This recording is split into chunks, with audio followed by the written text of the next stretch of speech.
أعوذ بالله من الشيطان الرجيم. بسم الله الرحمن الرحيم. الحمد لله رب العالمين الرحمن الرحيم مالك يوم الدين. إياك نعبد وإياك نستعين. اهدنا الصراط المستقيم صراط الذين أنعمت عليهم غير المغضوب عليهم ولا الضالين. د سورة فاتحه مبارکه ترجمه او زیات تحقیق پرون وکړه. نن به د سورة فاتحه مبارکه څه فضائل ذکر کو چې خدای متعال دغه سورة مبارکه ته څومره عظمت ورکړي. حدیث مبارک راځي حضرت پیغمبر صلی الله علیه وسلم فرمای چې الله تعالی وی قسمت صلاة بیني و بین عبدي ولعبدي ما سأله. ما تقسیم کړی د لمونځ مراد المنځ سورة فاتحه ده په مابین د ما او په مابین د بنده د ما کې. خو د ما بنده چې څه د ما نه غواړي الله تعالی وی زه یې ورکوم. اوس چې انسان لګیا شي سورة فاتحه مبارکه تلاوت شروع کی الحمدلله رب العالمین چې وی الله تعالی وی حمدنی عبدي د ما بنده د ما حمد ادا کو. چې الرحمن الرحیم وی الله تعالی وی اثنى علی عبدي د ما ثنا ویل بنده د ما. مالک یوم الدین چې وی الله تعالی وی مجدنی عبدي د ما لوی بیان کړه بنده د ما. تر دې ځای پورې د رب کریم د صفاتو بیان ده. ایاک نعبد و ایاک نستعین. الله تعالی وی دا د ما او د ما د بنده په مابین کې شریک ده. یو طرف ته د عبادت خبره ده، بل طرف ته د معاونت. اگر کا عبادت بنده کوي د الله د پاره، معاونت بنده غواړي د الله تعالی نه، خو دواړه دي پکې. لیکن په اول جز کې مقصود معبودیت رب کریم ده. ایاک نعبدو کې ځکه دا وی چې دا یو جز د ما ده، بیان د معبودیت رب ده. او په دا بل ځان کې بیان د احتیاج د عبد ده. خدای پاک زه تا ته محتاج یم، د تا نه معاونت غواړم. د دې نه بعد اهدنا الصراط المستقیم چې تر پایه پورې وی الله تعالی وی دا د ما د بنده حصه ده، دی چې څه غواړي زه ورکوم. موږ تاسو پرون ویلې موږ صراط مستقیم غواړو، د الله تعالی نه هدایت د صراط مستقیم غواړو، او د بیکارو خلکو نه د الله تعالی نه حفاظت غواړو چې د مغضوب علیهم او ضالین په ډله کې مرانه ولې. نو الله تعالی وی دی چې ما ته په اخلاص دا سوال کوي زه ورقبلوم. دوم حدیث مبارک کې د دې سورۃ مبارکه په باب کې راځي چې دا سورۃ فاتحه مبارکه د هر مرض لپاره شفا ده. د دغه وجه نه یو نوم د دغه سورۃ مبارکه سورۃ شفا ده، ځکه نبی علیہ السلام فاتحه الکتاب شفاء لكل داء. الحمدلله سورۃ فاتحه مبارکه دا شفا ده د هر مرض لپاره. دریم د دغه سورۃ مبارکه نوم رقیه دم. حدیث مبارک کې راځي د بخاری شریف په څو ځای کې راغلی.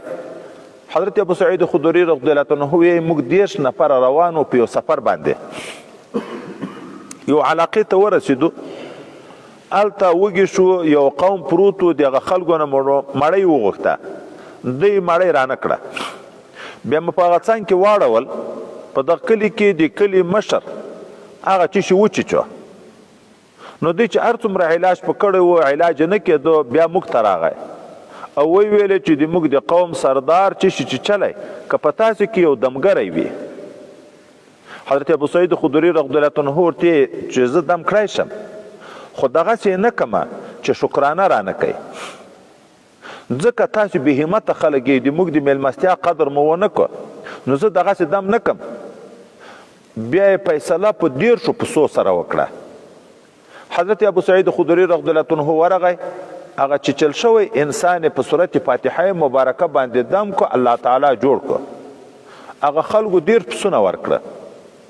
دی راغی، شکرانه خو د حق وه، خو د مرګرتیا په نسبت باندې دا نور مرګري ته ویل زه به دا تقسیم کوم 10 مرګري یو پسه به ټولو ته ورسیږي. په دا مرګري کې بعضې مرګري دا خبره وکړه چې دا خو تا اجرت تنخواه عوض واخیست په قرآن عظیم شان باندې، دا به ناروا وي. لا تشترو بآیات ثمنا قلیلا. بیا یې ویل چې خو پیغمبر علیه السلام نه به پوښتنه وکړو چې کله لاړه بیرته خپل ځای ته، حضرت پیغمبر صلی الله علیه وسلم ته دا قصه وکړه. پیغمبر علیه الصلاة والسلام اول وخندل، دغه ابو سعید خدری رضی الله عنه ته ویایي تا ته چا ویل چې دا دم ده؟ د صورت ته دم ویل کېږي، رقیه. تا ته چا ویل چې دا رقیه ده؟ بیا یې ورته وویلې چې ښه دې کړي دي چې اجرت یې په اخیستی ده، ځکه خلک په ناروا، په جادوګریو، په نجومګریو، په یغو شیانو اجرت اخلي. تا خو په قرآن عظیم شان اخیستی ده، دا خو روا ده. ما ته هم برخه پکې راکوي د دې دپاره چې شک چاته پیدا نه شي چې اجرت شکرانه اخیستل دا جایز ده. د شکرانې مسله دلته راغله، د صحابي مبارک په شرط وغوښته چې دغسې دم نه کم چې 10 پسونه رانه کې. پیغمبر علیه الصلاة والسلام ممانعت ونه کړ او ورته وویلې چې ما ته هم برخه پکې راکوي. بل ځای کې یو صحابي مبارک یو لیونی چې په زولانو یې تړلی و، څو شپې په دغه صورت فاتحه مبارکه باندې دم کوو، الله تعالی جوړ کړ. بیا یغه خلکو 100 پسونه ورکول. ده ویل زه تر څو نه اخلم چې ما د پیغمبر علیه الصلاة والسلام نه پوښتنه نه یې کړې چې په دغه دم باندې اجرت روا ده که نه. هغه چې حضرت پیغمبر علیه السلام ته ویلې، هغه هم ورته ویلې بهترین اجرت هغه ده چې په قرآن عظیم شان واخلې. نو دغه صورت ته صورت رقیه هم ویل کېږي، د دم صورت ویل کېږي. شفا د هر مرض دپاره ده. حضرت مبارک هم چې اول اجازه به خپلو خلیفه صاحبانو ته، د خپلو خاص مریدانو ته د دم کوله، د دغه صورت فاتحه مبارکې اجازه به کوله. دا د صورت فاتحه مبارکې لږ اجمالي فضائل چې پرون موږ تاسې نه و ذکر کړي چې دا ملګري ښه ورته متوجه شي د دغه صورت مبارکه عظمت ته. لہذا ټولو خپلو دغو ملګریو ته د ما اجازه ده چې هر یو تکلیف کېدو صورت فاتحه مبارکه دې په ځان باندې 7 وارې ویایي، ځان دې په دموي. بل داسې په کور کې مریض پیدا کېدو چې سړی د تکلیف و، هغه درته اجازه ده چې په 7 وارې باندې دموي.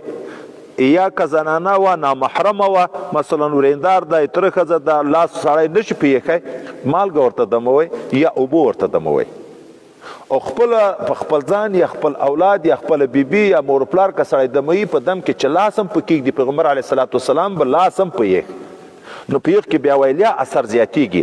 نو د دم هم درته اجازه ده صورت فاتحه مبارکه خپل ځان هم په دموی شي، خپل کور کې بچیان هم په دموی شي، مالګه ورته دموي، اوبه ورته دموي، د ټولو دپاره. بسم الله الرحمن الرحیم.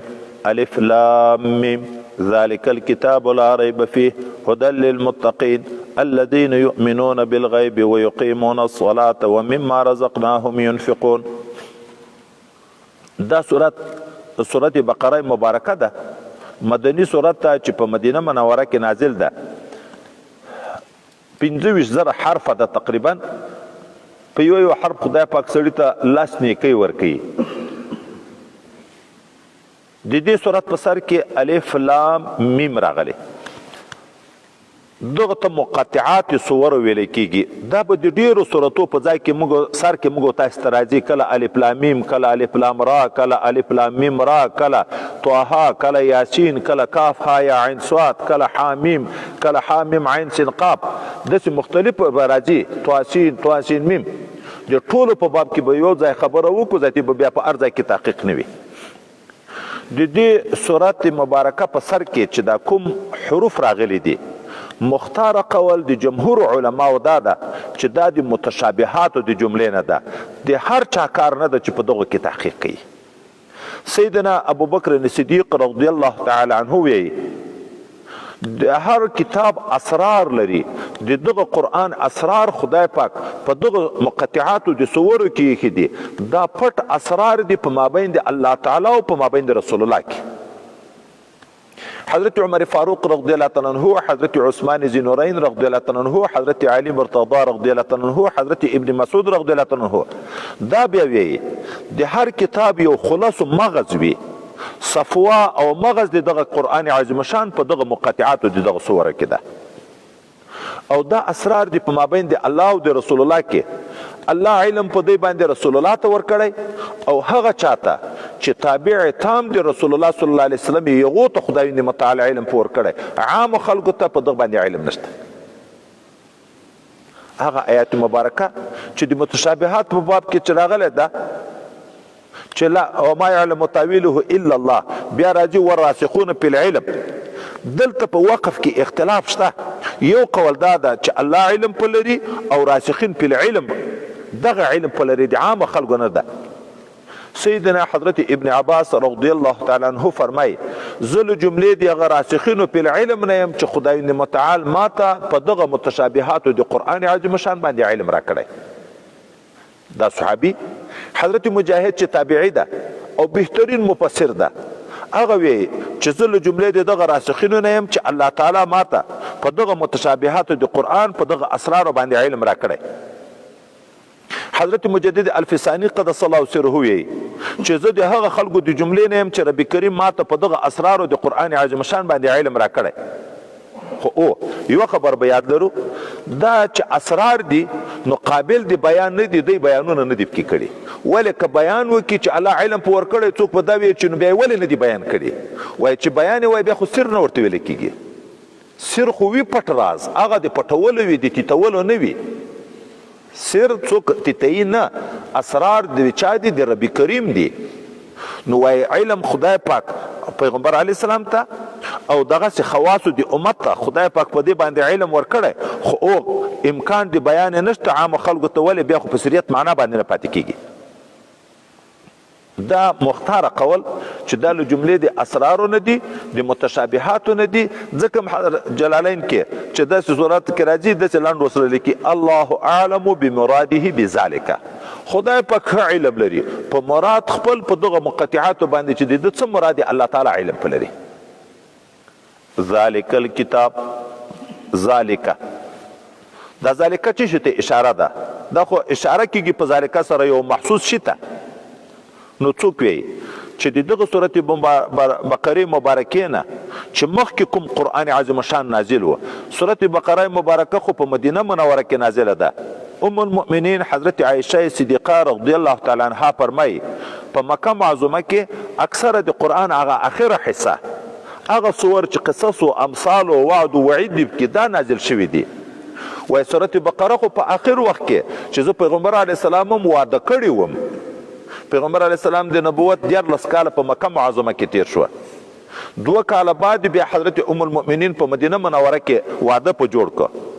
نو تقریبا 15 کاله د نبوت تیر شوي دغه نه بعد دا وی چې زه په مدینه منوره کې د سره وم، وروسته سورته بقره مبارکه نازل شو.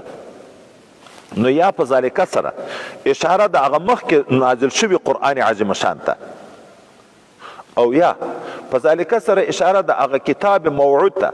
خدای متعال په تورات کې، په انجیل کې، په مخکنیو کتابو کې دا وعده کړې وه چې زه به په آخره زمانه کې په آخرني پیغمبر باندې آخرنی کتاب قرآن عظیم شان نازلوم.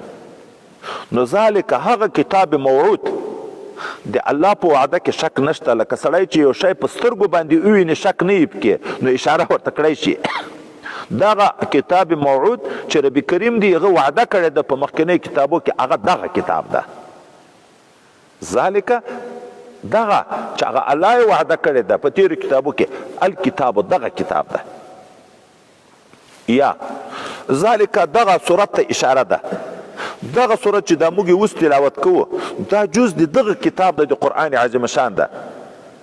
ذالک دغه کتاب معهود چې په مخکنیو کتابو کې وعده شوې ده، الکتاب هغه کتاب ده چې لایق په دې ده چې دته د کتاب وویلی شي.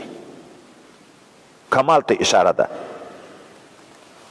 په مدرسه کې ډېر طالبان اوسیږي، خو یو طالب ډېر قابل، ډېر نیک اخلاقه، د شریعت او د علم پایبند وي، هغه استاد کله تعبیر کوي چې په کتاب کې ما سره یو طالب ده، وی ورسره 50 طالبان، خو هغه دغه کمال ته اشاره کوي.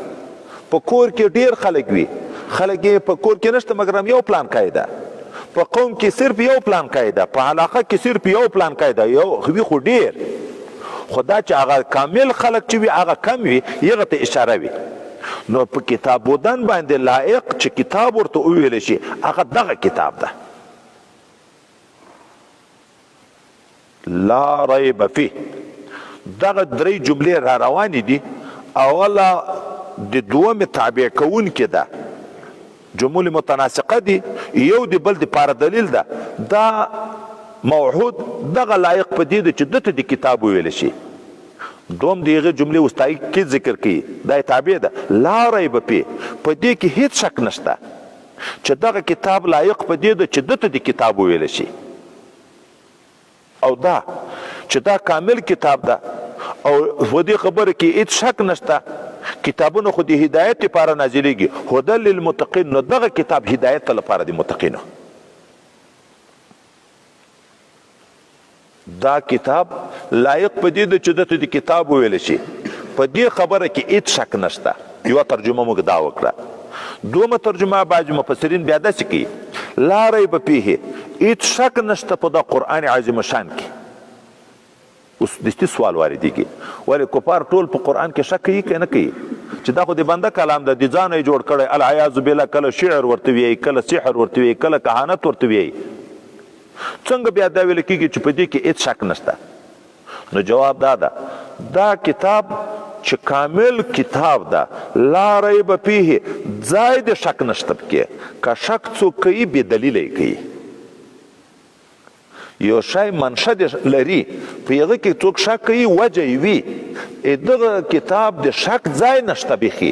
شک چې کوي جاهلان یې کوي، عنادګر یې کوي. ولې؟ وایي د دغه قرآن عظیم شان فصاحت، د دغه قرآن عظیم شان بلاغت، د دغه قرآن عظیم شان اعجاز ته چې څوک نظر وکړي چې عقل سلیم ولري، هغه خود به خود دا تسلیموي چې دا د انسان کلام نه ده. چې عقل سلیم ولري د قرآن اعجاز ته.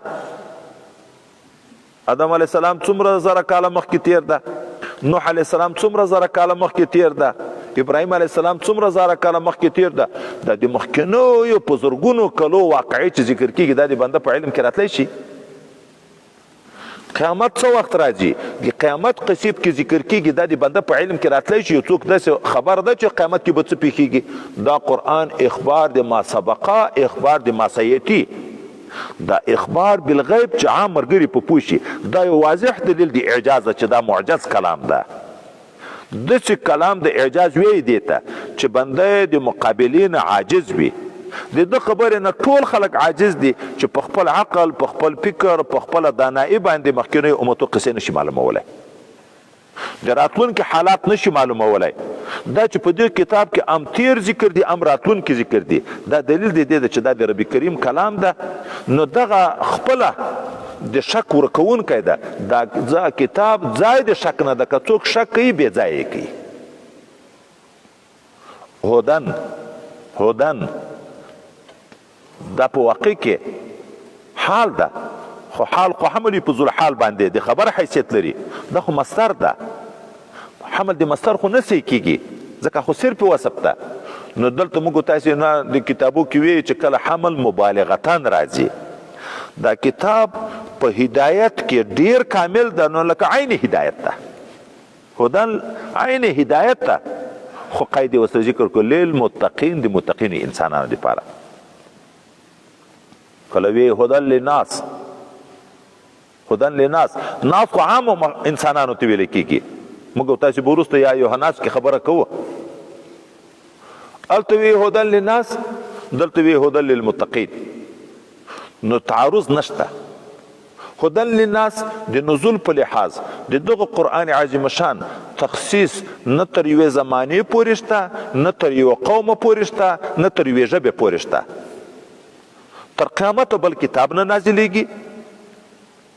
د ټولو قومونو دپاره ده، د هرې ژبې خاوندانو د خلکو دپاره ده. دا کتاب بل کتاب نازلیدونکی نه ده. هغه لحاظ باندې هدن للناس، اراءة الطریق، هدایت په معنا د اراءة الطریق، راهنمایي د حق هر چاته کوي. خو دلته چې بیا ویلي دي هدن للمتقین، دا بیا د منفعت په لحاظ. نصیحت استاد کوي ټولو شاګردانو ته، خدا چې د استاد د نصیحت نه ګټه بعضې خلک اخلي. موږ وینو په ډېر طالبان دي استاد په هغه هدایتو باندې هغه د هغه په نصایحو باندې عمل نه کوي، نو ګټه تخصیص د ګټې په لحاظ واخیست. هدى للمتقین هدایت ته راهنمایي ده د خاص متقینو دپاره چې څوک متقي وي هغه ته ډېره ګټه ده پکې. اوس متقین څوک دي؟ د تقوا څو مرحلې دي. یو ادنا مرحله د تقوا ده. کومه تقوا دا ده چې د ابدي جهنم نه سړی ځان بچ کړي، هغه په ایمان راځي. که ایمان سړی رانه وړي په کفر کې خدای نه خسته مړ شي، اب ټول عمر په جهنم کې دیغ بیا وتل نشته. خو چې نفس ایمان راوړ د ابدي زندگی نه ځان خلاص کو، بیا د الله په حکم د رب کریم په تقدیر کې کڅا د ګناو د وجه نه عذاب ورته مقدر او عذاب په تیر شي، خو مسلمان همیشه لپاره په جهنم کې نه پاتې کیږي. دا ادنا مرحله ده د تقوا. متوسطه مرحله د تقوا هغه دا ده چې د کبائرو نه ځان ساتي او د اصرار علی الصغائر نه ځان ساتي. یو کبیره ګناه دی، یو صغیره ګناه دی. کبیره ګناه نفس کړن لوی جرم ده، هلاکت ده، لوی خطر ده، موجب د جهنم ګرځي. که الله رحم وکړي خو ځان ته خبره ده، که نه خپله ګناه کبیره سبب د جهنم ده. او صغیره ګناه دا په نیکو اعمالو ختمیږي، لیکن که څوک په صغیره ګناه دوام کوي، همیشه کوي، بیا کبیره تر جوړیږي. نو د متوسطه مرحله د تقوا دا ده چې د کبائرو نم ځان وساتي او د دوام علی الصغائر نم ځان وساتي. لکه حضرت پیغمبر صلی الله علیه وسلم ته صحابي مبارک وی چې کله د چا نظر بے پامه په پردی ښځه باندې ولګیږي، نبی علیه السلام ورته لکل اولا، دا یو وارې نظر چې ناڅاپه ولګېدو په ښځه باندې، دا الله درته معاف کوي، اختیار دی نه و.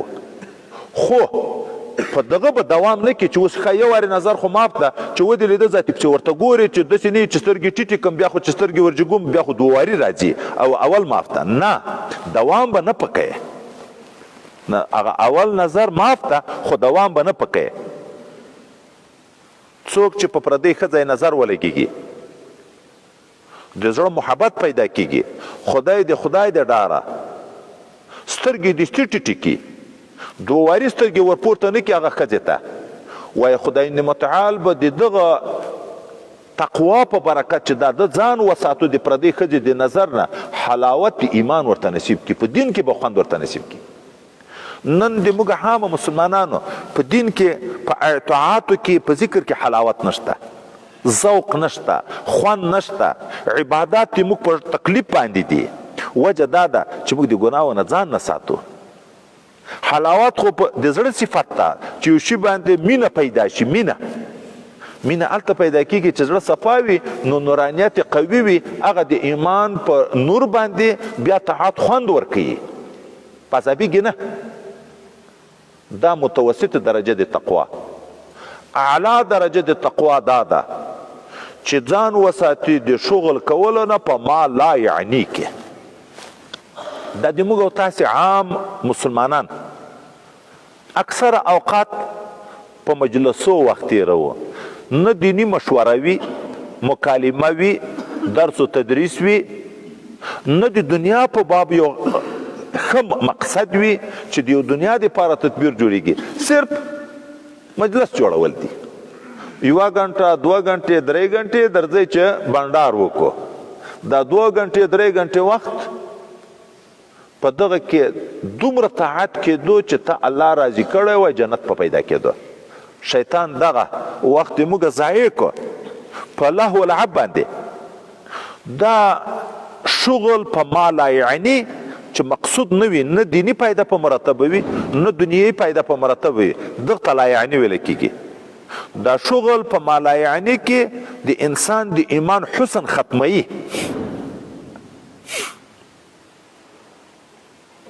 دغه یو پله داسې خلاصه پرېږدي ذاتي بدربی نه کړي. دا لا یعنی کې وخت تېرول د انسان د ایمان حسن ختموي. اوس نو چې د لا یعنی نه ځان وساتې دا اعلی فرد تقوا ده. 4 حدیث دي په یو قول 3 حدیث دي چې په دغه عمل وکړي دا لکه په ټول دین باندې چې عمل وي. یو دا چې سړی نیت صفا کې انما الاعمال بالنیات په دغه حدیث چې عمل وکړي چې هر عمل کې خاص د خدای د رضا لپاره کې. دوم نبی علیہ السلام حلالم ښکاره دي حرامم ښکاره دي په مابین کې شبهناک شیان دي چې د شبهناکو شیانو نه ځان وساتې عزت او ابرو خپل ایمان به وساتې. او ګناو ته به سړی ورنږدې کېږي نه. هر څوک یو پاچا چمن لري یغه چمن ته چې څوک مال ورنږدې کړي تر ورګډېږي بیا اخر سبب د سزا ګرځي. نو هوښیار هغه ده چې هغه پردي چمن ته مال بیخي ورنږدې نه کړي او حما د الله په مخدمځکې کې ګناوي دي. لکه د پاچایانو خپل خپل محلونه وي د هغه چراګاو حفاظت کوي. الله موږ د ګناو نه منې کړي حما د الله تعالی دا ګناوي دي. اوس ګناه ته به ورنږدې کېږي نه. شبهناک شیان نږدېکت ته ګناه ته چې سړی ګناه ته ورنږدې شو بیا عین په ګناه کې واقع کېږي. ځکه موږ ته رب کریم لا تقربوا الزنا زنا ته ورنږدې کېږه ما. ګورې داسې نه وي لا تزنو زنا مه که ورنږدې کېږه ما. پردۍ ښځې ته ګوره ما پردۍ ښځې سره خبرې مه کوه پردۍ ښځې سره ستړې مشې مه کوه د پردۍ ښځې سره په کوټه کې مه ګوښی کېږه د پردۍ ښځې سره په لیار کې مه ګوښی او ښځې ته دا سړی نه ښایسته کوي په نظر کې د دې په زنا سره ګرفتاره کوي. اوس نو په دغه حدیث چې عمل وشي. دریم من حسن اسلام المرء ترکه ما لا یعنی د انسان د ایمان د ښایست نه دا ده چې لا یعنی کارونه ځان وساتي وخت ضایع نه کړي. اوس نو اعلی پر د تقوا دا ده چې اوقات ضایع نه شي. لکه پرون ما د دوام د ذکر خبره درته وکړه چې اوقات ټول د خدای پاک سره په تعلق کې سړی تیر کړي.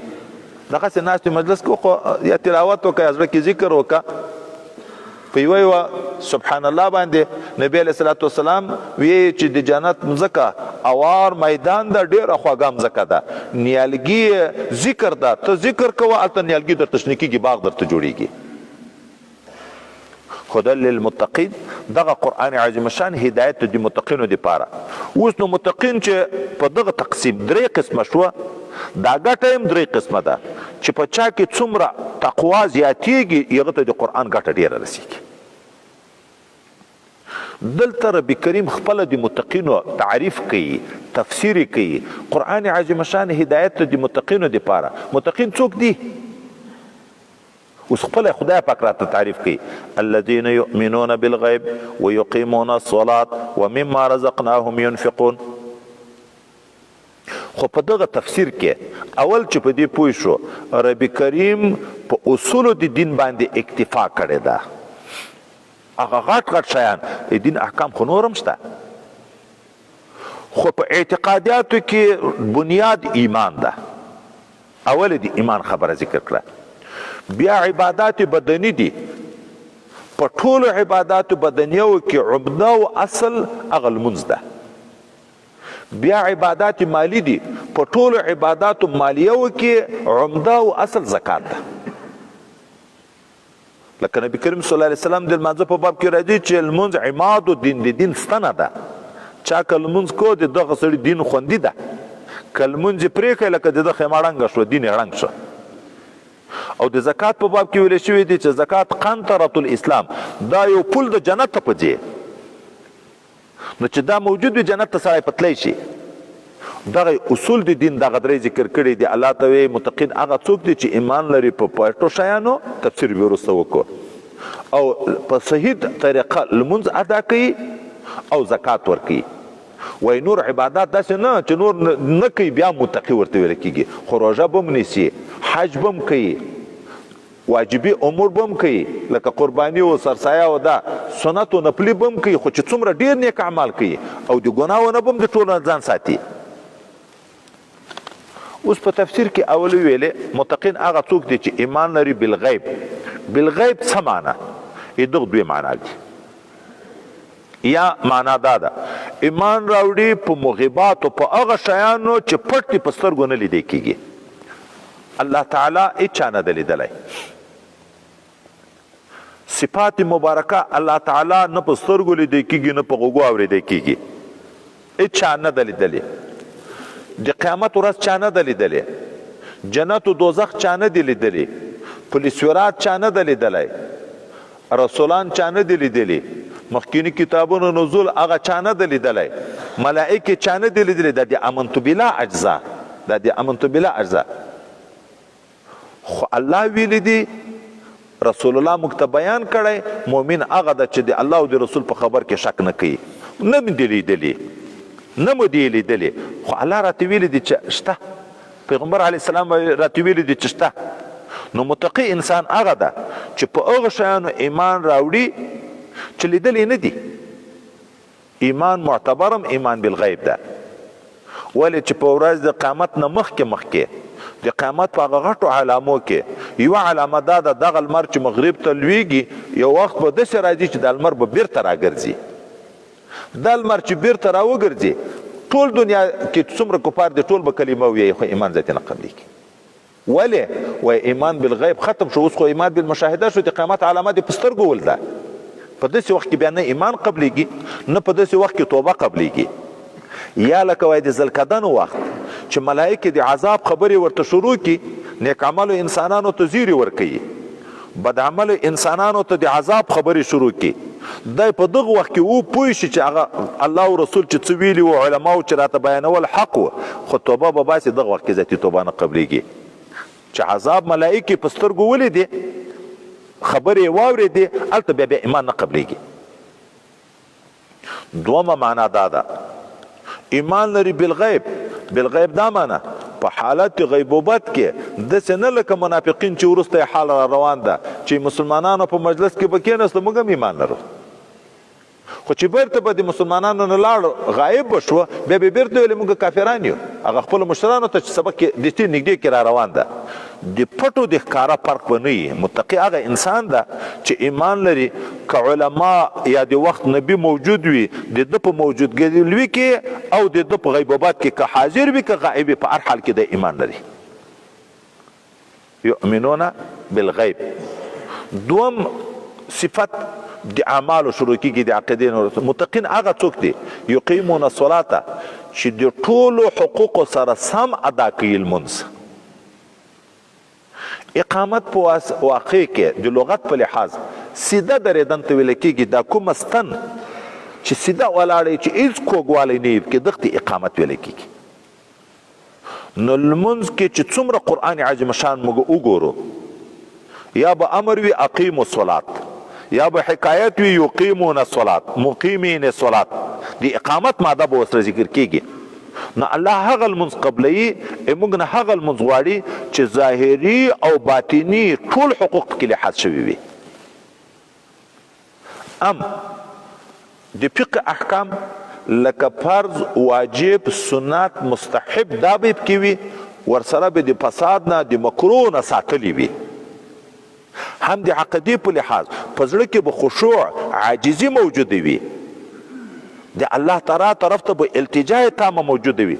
نو په زړه کې به حضور وي، خشوع عاجزي به وي، ظاهر به ټول د فقه په احکامو برابر وي. دغه لمونځ ویل کېږي.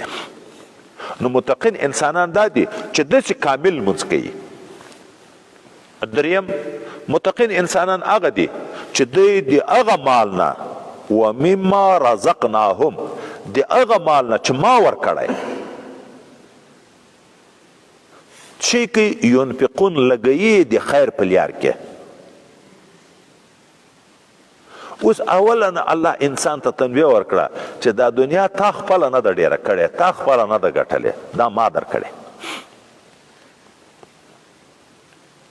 موږ د کفارو خو خیال دا ده چې دنیا زه ګټم، هغه په الله اعتقاد نه لري. ځکه دوی کوشش کوي د دنیا په حصول کې بیکاره نه کینی. شپه ورځ یې وکړې ده چې ولې چې کینې بیا به څه خورې، لنډ تعبیر کوي چې بیا به څه خورې. نوکري به کوې، تعلیم به کوې، تجارت به کوې، کاروبار به کوې، که نه بیا به څه خورې. ما دومره خوارۍ کړي، دا تعبیر هم داسې کوي، ما دومره خوارۍ کړي خوښه خو مې نه ده پیدا کړې. او الله موږ ته وایي چې دنیا تاسو ته درکوي، الله یې درکوي، په خپله یې نشي ګټلی. غټ کاروبار شروع کړي چې کال وځي بیا په کروڑونو تاوانونه کړي. کم کاروبار شروع کړي چې کال وځي ډېر په لکونه یې ګټلي. خو معلومیږي چې ورکړه د الله په اراده، د الله تعالی په اختیار کې ده، په خپل عقل، په خپل فکر، په خپل تعلیم، په خپل دانایي، په دغو باندې نه ده. بل ځای کې الله تعالی وي وابتغ فیما اتاک الله الدار الاخره، طلب که ای بنده په هغه مال کې چې الله درکړی آخرت درته وغواړه. هلته هم تنبیه ده په دې چې درکړی الله ده، خو بیرته الله په راضي که ورکوي الله، خو امتحان ده. یوه ته یې نه ورکوي مسکین کړی ده، بل ته یې ډېر ورکړی ده چې ودرې مسکین په مسکنت صبر کي که نه، موړ په مالداري کې شکر ادا کوي که نه. یو په بل باندې امتحانات دي. هغه مسکین هم د الله بنده ده، تم د الله بنده یې، تا ته دنیا درکړې، که ته د خپله دنیا مسکین ته ورکړې چې دا د الله بنده ده، الله داسې په خوشحاله کېږي چې لکه د چا د اولادې سره چې ښه وکړي. پلار په خوشحاله کېږي که نه خوشحاله کېږي؟ الله تعالی تر دغه ډېر په خوشحاله کېږي، ځکه رب کریم په خپل مخلوق باندې تر مور و پلار 100 چنده زیات مهربانه ده. او د هغه مال نه چې ما دوی ته ورکړی دی لګوي د خیر په لار کې. دلته وایي 2 تعبیره دي، یا هغه اعلی پر د انفاق تر مراد ده چې زکات ده، لکه مخکې لمونځ د لمانځه نم اعلی پر چې فرض ده، د دغه نم انفاق نم اعلی پر چې زکات ده، یا دا تر مراد ده. او یا وایي د خیر ټولې لارې، فرض، واجب، سنت و مستحب، ټول د خیر لارې دي که نه دي؟ د هغه مال نه چې ما ورکړی لګوي د خیر په لار کې، خیر وایزت عام ده، که فرجي وي، که واجبي وي، او که نفلي وي. دا متقین دي. دوم په عطف سره ذکر کوي، متقین یوه ډله دغه ده. دوم هغه انسانان دي د نبی علیه السلام په وخت کې کفار 2 قسمه وو. مشرکین چې مخکې کتاب دی نه درلود، د یو خاص رسول متابعت ته یې نه کوه. دوم اهل کتاب چې یهود و نصارا دي. اوس مشرک چې متقی کېږي، په ایمان متقی کېږي، په لمانځه او په زکاتو په احکامو متقی کېږي. اوله د هغه بیان وکړه. دوم چې اهل کتاب دي، هغه که هر څومره نارې د اسلام وایي چې موږ مسلمانې کتاب لرو، د دوی د تقوا چې د جهنم نه بچ کېږي هلته چې په دغه پیغمبر علیه السلام او په دغه کتاب اوس ایمان راوړي. دا د دغو ډله ذکر کوي. والذین او متقین دوم هغه ډله ده یؤمنون بما انزل الیک، چې ایمان راوړي په هغه کتاب چې تا ته نازل شوی چې قرآن عظیم شان ده. وما انزل من قبلک، او ایمان درلود لري په هغه کتاب چې مخکې تر تا نازل شوی چې تورات او انجیل دي. وبالآخرة هم یوقنون، او په آخرت باندې خاص دوی یوقنون یقین لري. متقین هغه کسان دي چې په آخرت باندې یقین لري. ډیر کار چې خراب ده هغه د دغه نه چې اکثره خلک د آخرت نه انکار کوي. کفارو مشرانو به اتباع ته ویل من یحیی العظام وهي رمیم، دا وراسته اډوکې چې یری غوندې شي توی شي، دا به بیا څوک ژوندي کوي؟ قیامت نه مني. او په دغه باندې علم نه لري چې د اول چا پیدا دي، چې اوله د خاورې نه پیدا ده، خو اډوکې د خاورې شي، خو بیرته د خاورې نه هغه ذات پیدا کوی شي چې هغه ولې پیدا ده. او د دنیا په فکر، د دنیا په نقشه دوواري پیدا کول جوړول د یو شي اسانه وي که اول؟ خو دوم اسانه وي. اول چې کارخانه یو شی جوړوي خو نوی ابتکار ده، مخکې نوي نمونه نوي، هغه ډیر سنجش غواړي. چې یو وارې جوړ شي بیا چې خراب چې دستي بیا جوړول شي، په دوواري کې خو هېڅ مشکل نشته. تر دغه ځایه پورې د متقینو صفات ذکر شوه، چې متقین د کامل ایمان څښتنان، چې د کامل ایمان تعبیر وکړو نو اعمال حسنه هم ټول پکې راغله. اولئک، اوس په اسم اشاره باندې اشاره کوي دغه متقینو ته. اولئک دغه موصوف بصفات چې دا تر اوسه کوم صفات ذکر شوه دغه علی هدن په هدایت باندې دي من ربهم لجانب د رب د دینه واولئک هم المفلحون او خاص دی خاص کامیاب دي، نور څوک نه دي کامیاب. کامل فلاح کامل مؤمن ته ده. دلته بیان د کامل مؤمنینو د خودي متقینو بیان ده. کامل فلاح دا ده چې مخکې عذاب نه یې پکې، نه د قبر عذاب په تیر شي، نه د قیامت ورځ عذاب په تیر شي، نه د جهنم عذاب په تیر شي. دا نو کامل کامیاب ده. او دا چې که لږ لږ دربدرو بوب کې فلاح خو شته، اخر خو ځي جنت ته خو ځي، خو کامل فلاح نشته. ولې؟ خو یو وارې غمونه په تیریږي، دردونه او تکلیفونه په تیریږي. نو دغه متقین انسانان دا هغه د کامل فلاح خاوندان دي. ځکه د زرکدن په وخت کې دی ته زیری شروع شي لهم البشرا فی الحیات الدنیا و فی الاخره. څنګه زیری شروع شي؟ یا ایتها النفس المطمئنه ارجعي الى ربك راضیه مرضیه فادخلي فی عبادی وادخلي جنتی. اوس کوم شي صفات چې ډیر ذکر شي هغه شی وای داسې شي لکه په سترګو چې لیدی کېږي. نو چې داسې شو چې لکه په سترګو لیدی کېږي نو په اسم اشاره ورته صحیح کېږي. لکه مخکې ذالکه چې مخکې ویلې د الله په وعده کې هېڅ شک نشته، نو لکه په سترګو چې وینې ذالک الکتاب. اولئک دغه موصوف په صفاتو باندې دا لکه په سترګو چې لیدی کېږي دغه په هدایت دي. د دغه متقینو نه سوا چې نور دعوه د هدایت لري، که کافر وي خو بالکل هدایت نشته، که مسلمان وي دعوه د هدایت ځان دپاره لري، کامل هدایت د هغو دپاره نشته. ولې؟ خو ګناه و جرمونه مرمونه دا سلسله خو په هغو موجوده ده او کامله کامیابي هم دی ته ده. اصل فلاح دغته ویل کېږي چې سړی جنت ته داخل شي. دا دنیایي خلق چې کامیاب بولي دا کامیابي په واقع کې نه ده. د شریعت په اصطلاح فلاح چې استعمالیږي په قرآن عظیم شان کې هغه دغه فلاح ده چې سړی جنت ته داخل شي. لکه نبی کریم صلی الله علیه وسلم د یو قوم مشر چې د رسول الله صلی الله علیه وسلم د خط مبارکه بې عزتي وکړه چې د دعوت اسلام ورکړو هغه وشکوه، نبی علیه السلام خیرا ورته وکړه الله د ده ملک ټوټې ټوټې کې. بیا خدای داسې په وکړه زوی جګ شو، پلار یې مردار کړه. خپل ورونو ته اراده وکړه هغه یې ټول مړه کړه. پلار چې پوه یو چې زوی خو مې وژني، د پلار په ښځه په میره باندې مین و، هغه په د زهرو په بوتل ولیکل الدواء النافع للجماع.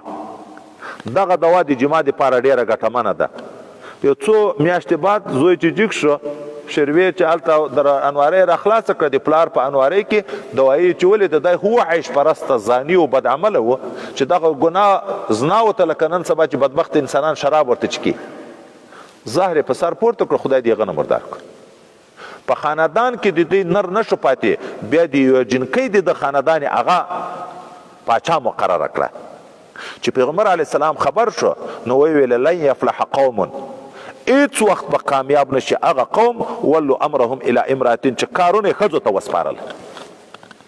هلته څوک اعتراض کوي ولې دنیا کې غټ غټ وزیر اعظم یې ښځې تېرې شوي دي، صدران یې تېرې شوي دي، ښه کامیاب حکومتونه یې کړي دي. نو جواب دا ده چې د شریعت په اصطلاح نه دي خبر چې دا خلک څوک کوي. د شریعت په اصطلاح فلاح دغته وي چې جنت ته داخل شي. د دنیا ډګریو ته فلاح نه ویل کېږي. نو د دغه متقینو دپاره زیری د جنت ته دا په واقع کې اولئک هم المفلحون چې وویلې دا وایي زیری د جنت ته چې دا به جنت ته داخلیږي. د دنیا خلک په عمومي توګه باندې په دریو نامه باندې چې یو د خدای پاک دوستان دي، مؤمنین رتبې متفاوتې دي، دوم ښکاره کافران دي، دریم منافقین دي. اول د خالصو مسلمانانو بیان وشو، اوس د خالص کافر بیان کیږي چې په کفر کې هیڅ شک و شبهه نشته. وروسته بیا د دغه منافقینو چې په خوله د اسلام نارې وایي او په زړه کې کافر وي د هغو بیان کیږي. ان الذین کفروا، بېشک هغه کسان چې کافران شوي دي، سواء علیهم برابره خبره ده په دوی باندې انذرتهم که ته دوی وډار کې د جهنم نه ام لم تنذرهم که دوی ته ونه ډار کې څه شی په دوی برابره ده لا یؤمنون ایمان نه راوړي. انذارک وعدم انذارک مستوین علیهم، د تا ویرول د تا نه ویرول په دوی برابر دي، ایمان نه راوړي. دیوال ته غږېږه څه فایده؟ ولې وجه وروسته ذکر کوي ختم الله علی قلوبهم مهر ویلی د خدای پاک د دوی په زړو باندې وعلى سمعهم او مهر ویلی د خدای پاک د دوی په غوږو باندې وعلى ابصارهم غشاوه په سترګو یې پردې دي سړی چې لیار پیدا کوي هلته پیدا کوي چې یا د کامل عقل خاوند وي ټیټ او جګه پیژني یا غوږ کار کوي د بل خبره اوري دی روان ده تیاره ده ځای درک نه ورته لګېږي لویږي بل غږ په وکړي چې لویږي ځان بچ کړي یا خپله سترګې بیناوي په خپلو سترګو باندې کړی وویني ځان بچ کړي چې چا عقل هم کار نه کوي د چا غوږونه هم اورېدن نه کوي د چا سترګې هم لیدن نه کوي او چې دغه باندې برنډې نه لویږي نو څنګه به ځان بچ کړي خو چې مخامخ روان دی ځي به لویږي به غر کېږي به دغه غر کېدن د کفارو هغه دا ده چې جهنم ته به ځي ولهم عذاب عظیم د دوی دپاره سخت عذاب ده چې عذاب د جهنم د خدای پاک هم دې وساتي اوس د زړو په باب کې وویلې چې په زړو یې مهر لګېدلی د غوږو په باب کې وویلې چې په غوږو یې مهر لګېدلی اما د سترګو په باب کې پرده وښوه ځکه عقل باندې چې کوم شی معلومیږي لیدل نه غواړي عقل په پټو شیانو کې هم چلیږي دا سوچونو فکرونه چې خلک کوي هغه شی موجود دی که نه موجود عقل فکر کار کوي او اوریدل چې ده دا یو طرف نه غواړي چې پرده ورته ونیسي دغه طرف نه هم اوري دغه طرف نه هم اوري دغه طرف نه هم اوري د شا نه هم اوري که د پاسه نه څوک غږېږي هم اوري که لاندې نه غږ کوي هم اوري اوس نو د زړه چې خوله بنده شوه عقل باندې مهر ولګېدو تصورات ټول ختم شو غوږو باندې چې پرده ولګېده د هر طرف نه اورېدن ختم شوه نو د هدایت لارې په بنده شوې اما سترګې مخامخ شی ویني یو خوا بله خوا نه ویني نو دلته یې پرده ذکر کړه چې مخ ته یې پرده وي په سترګو نه هغه هم شي نه ویني اوس دا چې الله تعالی د دوی په زړو مهر لګولی په غوږو یې مهر لګولی نه یې عقل کار کوي لهم قلوب لا یفقهون بها زړه لري خو کار فکر نه لري غوږونه لري لا یسمعون بها وروسته روان د صمون بکمون عمین سترګې لري خو لیدل نه پکوي نو څوک به دا خیال کوي چې بیا خو عاجز شو پاگل لیونی ته عقل نه لري ته ورته یې لمونځ وکړه هغه په دغه پوهېږي نه ړوند سترګې نه لري ته ورته یې ما کور ته مه راګوره دا خو د هغه قبیلې نه ګرځي تکلیف د عاجز خو ناروا ده نو یو وارې الله سترګو باندې په غوږو باندې په زړه باندې پردې ور اچولي دي مهرې په لګولی دي هدایت لارې په باندې کړي دي او بیا ورته چې ایمان راوړه نو جواب دا ده چې دا ختم کله ذکر کیږي تبع کله ذکر کیږي قساوت کله ذکر کیږي ران زنګونه دا په واقع کې کنایه ده د دوی د کفر د دوی د بدو اعمالو نه خدای پاک هر انسان قابل د ایمان پیدا کړی عقل یې ورکړی سترګې یې ورکړي غوږونه یې ورکړي ژبه یې ورکړي حواس ظاهري او باطني یې ورکړي که دی صحیح استعمال کړي ایمان ته رسیدی شي لمونځ و روژه و زکات و حج و احکام ځان ته معلوموی شي خو چې دی دغه غلط استعمالوي دین طرف ته توجه نه کوي هره ګناه چې سړی کوي په زړه تور داغ پیدا کېږي که توبه یې وایسته بیرته صفا کېږي که نه هغه داغ کلکېږي چې دومه ګناه یې وکړه دوم داغ پیدا کېږي چې درېیمه یې وکړه درېیم داغ پیدا کېږي اخر زړه په تورو خیرو کې د ګناهو پټ شي کله بل ران علی قلوبهم په زړو یې زنګ راغلی زنګ کنایه ده د دکتوروالی د ګناهو نه اوس نو زړه خو خدای په قابل د ایمان پیدا کړی و خو دغه زړه چې د ګناهو د وجې نه ده تور کو د هدایت لارې ده په خپله په ځان باندې کړې دغه نه تعبیر شوی ده الله ابتداء نه ده کړی چې تکلیف د عاجز شي د دغه نه تعبیر کله په ختم سره کیږي کله په ران سره کیږي کله په قساوت سره کیږي کله په زیغه سره کیږي دا د خپل عمل جرم ده الله تعالی ابتداء داسې نه دی کړي مهر ویلی د الله تعالی دوی په زړو او د دې په غوږو او په سترګو یې پردې دي، د دې دپاره عذاب عظیم ده. ومن الناس من یقول، دا درېیمه ډله وشروع کېږي چې هغه منافقین دي. نبی علیه السلام په وخت کې منافقین موجود وو، ډیری یې د یهودو وو. په مدینه منوره کې یهود ډېر اوسېده. په انصارو کې منافقین خو وو، په اعرابو کوچیانو کې منافقین خو وو، لیکن ډېرې په یهودو کې وو. دغه نو چلول ډېر زده وو. دا خدای مو دې وساتي چې تعلیم یافته سړی بېلیارې شي، د هغه په لیار ته راوستل ډېر مشکل دی. چې ملا وښویږي بېلیارې شي، د هغه حق ته راوستل دا بیا ډېر مشکل وي. دوی به دا چلونه ډېر کول. الله تعالی د دې حال ذکر کوي. ومن الناس من یقول آمنا، ځینې د خلکو نه داسې هم شته چې دوی وایي چې موږ ایمان راوړی بالله، په الله تعالی باندې، و بالیوم الاخر، په ورځ د آخرت باندې. د دوی په باب کې د ایمان خبره په جمله فعلیه ذکر کړه. ځینې د دوی داسې دي چې وایي چې موږ ایمان راوړی، خو رب کریم تایید په جمله اسمیه او په تاکید کوي وما هم بمؤمنین، نه دي دوی مؤمنین، دا دروغجن دي. ښه چې کله دوی ایمان نشته بیا د امنا نارې ولې وایي؟ دا ولې وایي چې موږ ایمان راوړی؟ یخادعون الله، دوی دوکه کوي د رسول د الله سره، والذین آمنوا، او د هغه خلکو سره چې هغو ایمان راوړی، د هغو سره دوکه کوي. خو تعبیر یې په داسې وکړو چې د الله تعالی سره دوکه کوي. د الله تعالی سره خو په واقع کې دوکه څوک نشي کړی، ځکه دوکه دغه ته وایي چې تا د خبرې ظاهر یو وي باطن بل وي. تا سړي ته چل په زړه کې وي، مشوره غلطه ورکوي چې د هلاکت سره د تاوان سره مخامخ شي.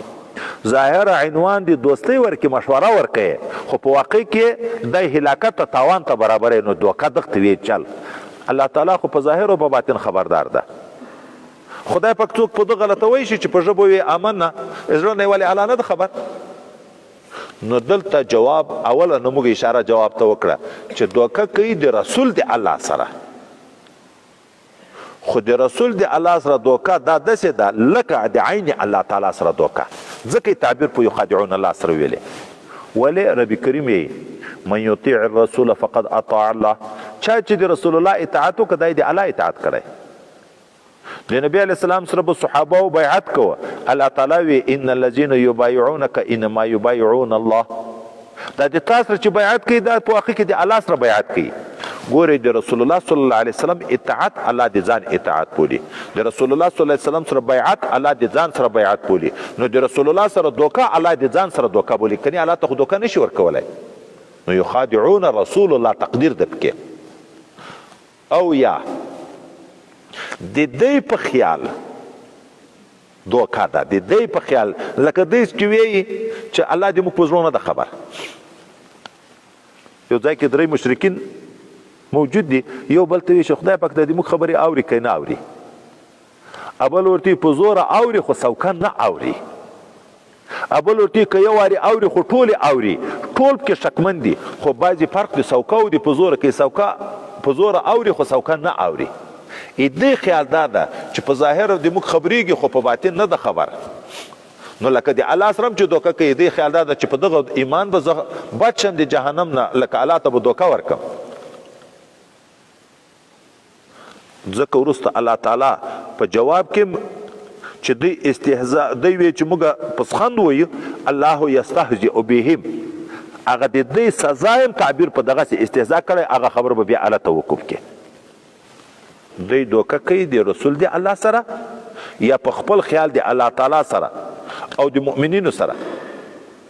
خو په دوکه کې خو مقصد تاوان رسول وي هغه سړي ته. الله وی وما یخدعون الا انفسهم، په واقع کې دوکه نه کوي دوی مګر د ځان سره کوي. دا د دوی د عمل تاوان دوی ته د کبل ته ده، دا د دوی د منافقت تاوان چې ان المنافقین فی درک الاسفل من النار، چې منافقین به په هغه لاندې لاندې کندې د جهنم کې تاوان دوی ته شو، که الله ته شو، رسول الله ته شو، مؤمنینو ته شو. خو ما یشعرون، شعور نه لري دا بدبخت انسانان. شعور هغه علم ته ویل کېږي چې احساسي وي. په سترګو باندې حیوان چې د ګټې شی وویني ورځي، چې د تاوان شی وویني منډې تر وي. حیوان هم په دغه پیږي اوبو ته ځان نه اچوي، نري پله باندې نه ځي، کندې ته نه ورځي، خو د دوی دومره حواس کار نه کوي لکه د دوی هلاکت داسې ده لکه په سترګو چې لیدی کېږي، خو دوی بیا هم روان دي دغه ته، نو تر حیوان هم بدتر شو. اولئک کالانعام بل هم افضل. ښه پیږي که عقل وای سلیم چې د دغه سزا خو موږ ته خدای پاک راکوي، موږ به جهنم ته روان یو. دا تاوان لکه په سترګو چې لیدی کېږي او دوی بیا هم عمل نه کوي، نو الله تعالی وایي چې دا شعور هم نه لري، لکه ځکه په سترګو هم چې نه ویني، ځکه هم وروسته ړانده ورته وایي. فی قلوبهم مرض، ولې دی کوي؟ ځکه په زړو د دوی کې مرض ده، په زړو کې مرض ده. یو جسمانی مرضونه وي، یو روحاني مرضونه وي. جسمانی مرضونه خو د عام هر څوک په پیږي، تبه ده او معدې تکلیف ده او د زړه تکلیف ده، والونه یې بند دي، پلانکای ده او پلانکای ده. دلته هغه مرض نه ده. روحاني مرض لکه کفر، منافقت، ګناه وي، د هره ګناه مرض ده. د مرض عاقبت د بدن خرابول وي، د ګناه عاقبت د روح خرابول، جهنم ته برابري. دوی په زړو کې مرض ده د منافقت.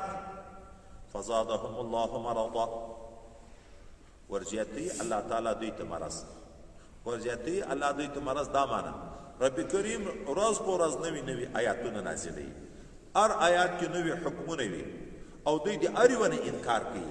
لکه د کفر درجه په درجه دی، یو آیات نه چې منکر شو کافر ده، چې بیا چې د دوم نه منکر شو، بیا چې د دریم نه منکر شو، بیا چې څلورم نه، خو چې څومره انکار راځي د غومره کفر سختیږي، زیاتیږي، عذاب یې دي. او بل طرف ته دوی د اسلام ترقی نشي برداشت کولای، خو الله ورځ په ورځ مسلمانانو ته ترقی ورکوي، زړه یې غمجن ده. ولهم عذاب علیم، او د دوی دپاره عذاب دردناک ده په آخرت کې. دا خو په دنیا کې زړه خوړني ده، چې په دنیا کې زړه خوړنېږي، زیاتېږي. د دوی دپاره عذاب علیم ده بما کانوا یکذبون، په سبب د هغه څه چې دوی و چې دوی تکذیب کوه، د الله د خبرې تکذیب، د رسول الله د خبرې تکذیب، چې دا دروغ دي، العیاذ بالله. نو د هغو په سزا کې به خدای پاک سخت عذاب ورکړي، چې د جهنم عذاب ده. واذا قیل لهم لا تفسدوا فی الارض، چې دغه بدبختو منافقینو ته وویل شي چې فساد مه کوئ په مځکه کې. منافقت فساد ده، ګناه فساد ده، د مسلمان سره حسد فساد ده، د مسلمانانو په منځ کې شیطانت کول، په جنگ اچول فساد ده. د دې کار دغه و، زړه کې منافقت و، ایمان نه. د اعمالو په لحاظ مسلمانانو په منځ کې بې اتفاقۍ پیدا کول او جنګول و. نور د اعمالو په لحاظ مسلمانانو ته ضرر رسول، د مسلمان فصل ته اور ورکا، حیوانات مړه کا، دا د دې اعمالو. نو چې دوی ته به چا وویل چې داسې مه کوه، سم ایمان راوړئ، نیک اعمال کوئ، دوی به څه ویلې؟ قالو انما نحن مصلحون، دوی ویلې بېشکه موږ مصلحین یو، تر موږ نه ښه خلک نشته. دا کافر خو ځان ته ښه سړی وي. موږ هغه مسلمانان چې د کافرانو په ملکو کې اوسېږي.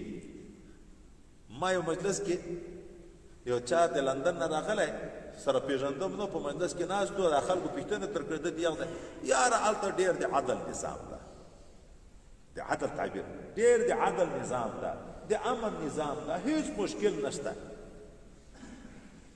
نو ما ورته ویلې د کفر نظام ته چې د عدل نظام یې د اسلام ده که کفر ده؟ په ده خبره کوم ځای ته لاړې؟ د کافر قانون ته د عدل قانون وایي. د عدل قانون ده که د ظلم قانون ده؟ خو د ظلم قانون ده د خدای پاک نه باغي ده. او که ته وایې چې هلته قتلونه نشته، ډېر غلاوې ډېرې نشته، دا په مسلمانانو کې ډېر دي.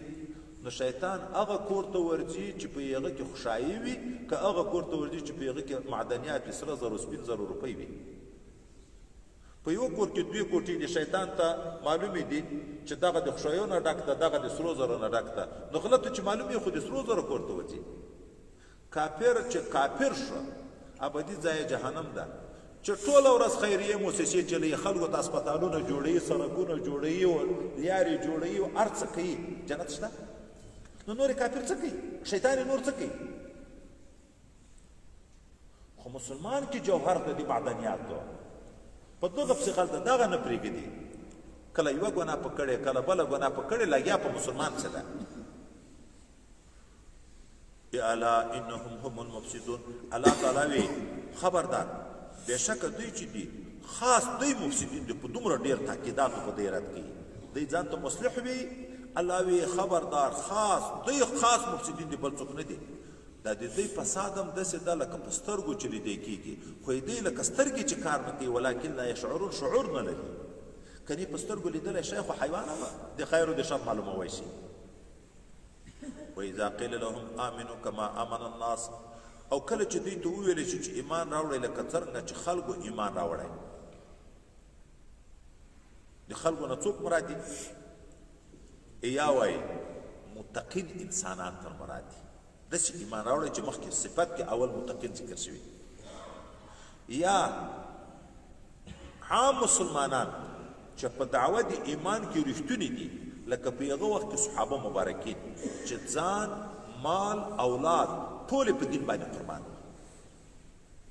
داسې ایمان راوړی دوی به څه ویلې په جواب کې قالو دوی وایي انؤمنو کما آمن السفهاء آیا موږ ایمان راوړو داسې لکه دا بیعقلانو چې ایمان راوړی صحابهو ته یې بیعقلان ویلې ولې هغو دنیا په دین قربان کړه دوی ویښیار لکه نن سبا مسلمان دفتر چې څوک دنیا ډېري هغه ته ویښیار وایي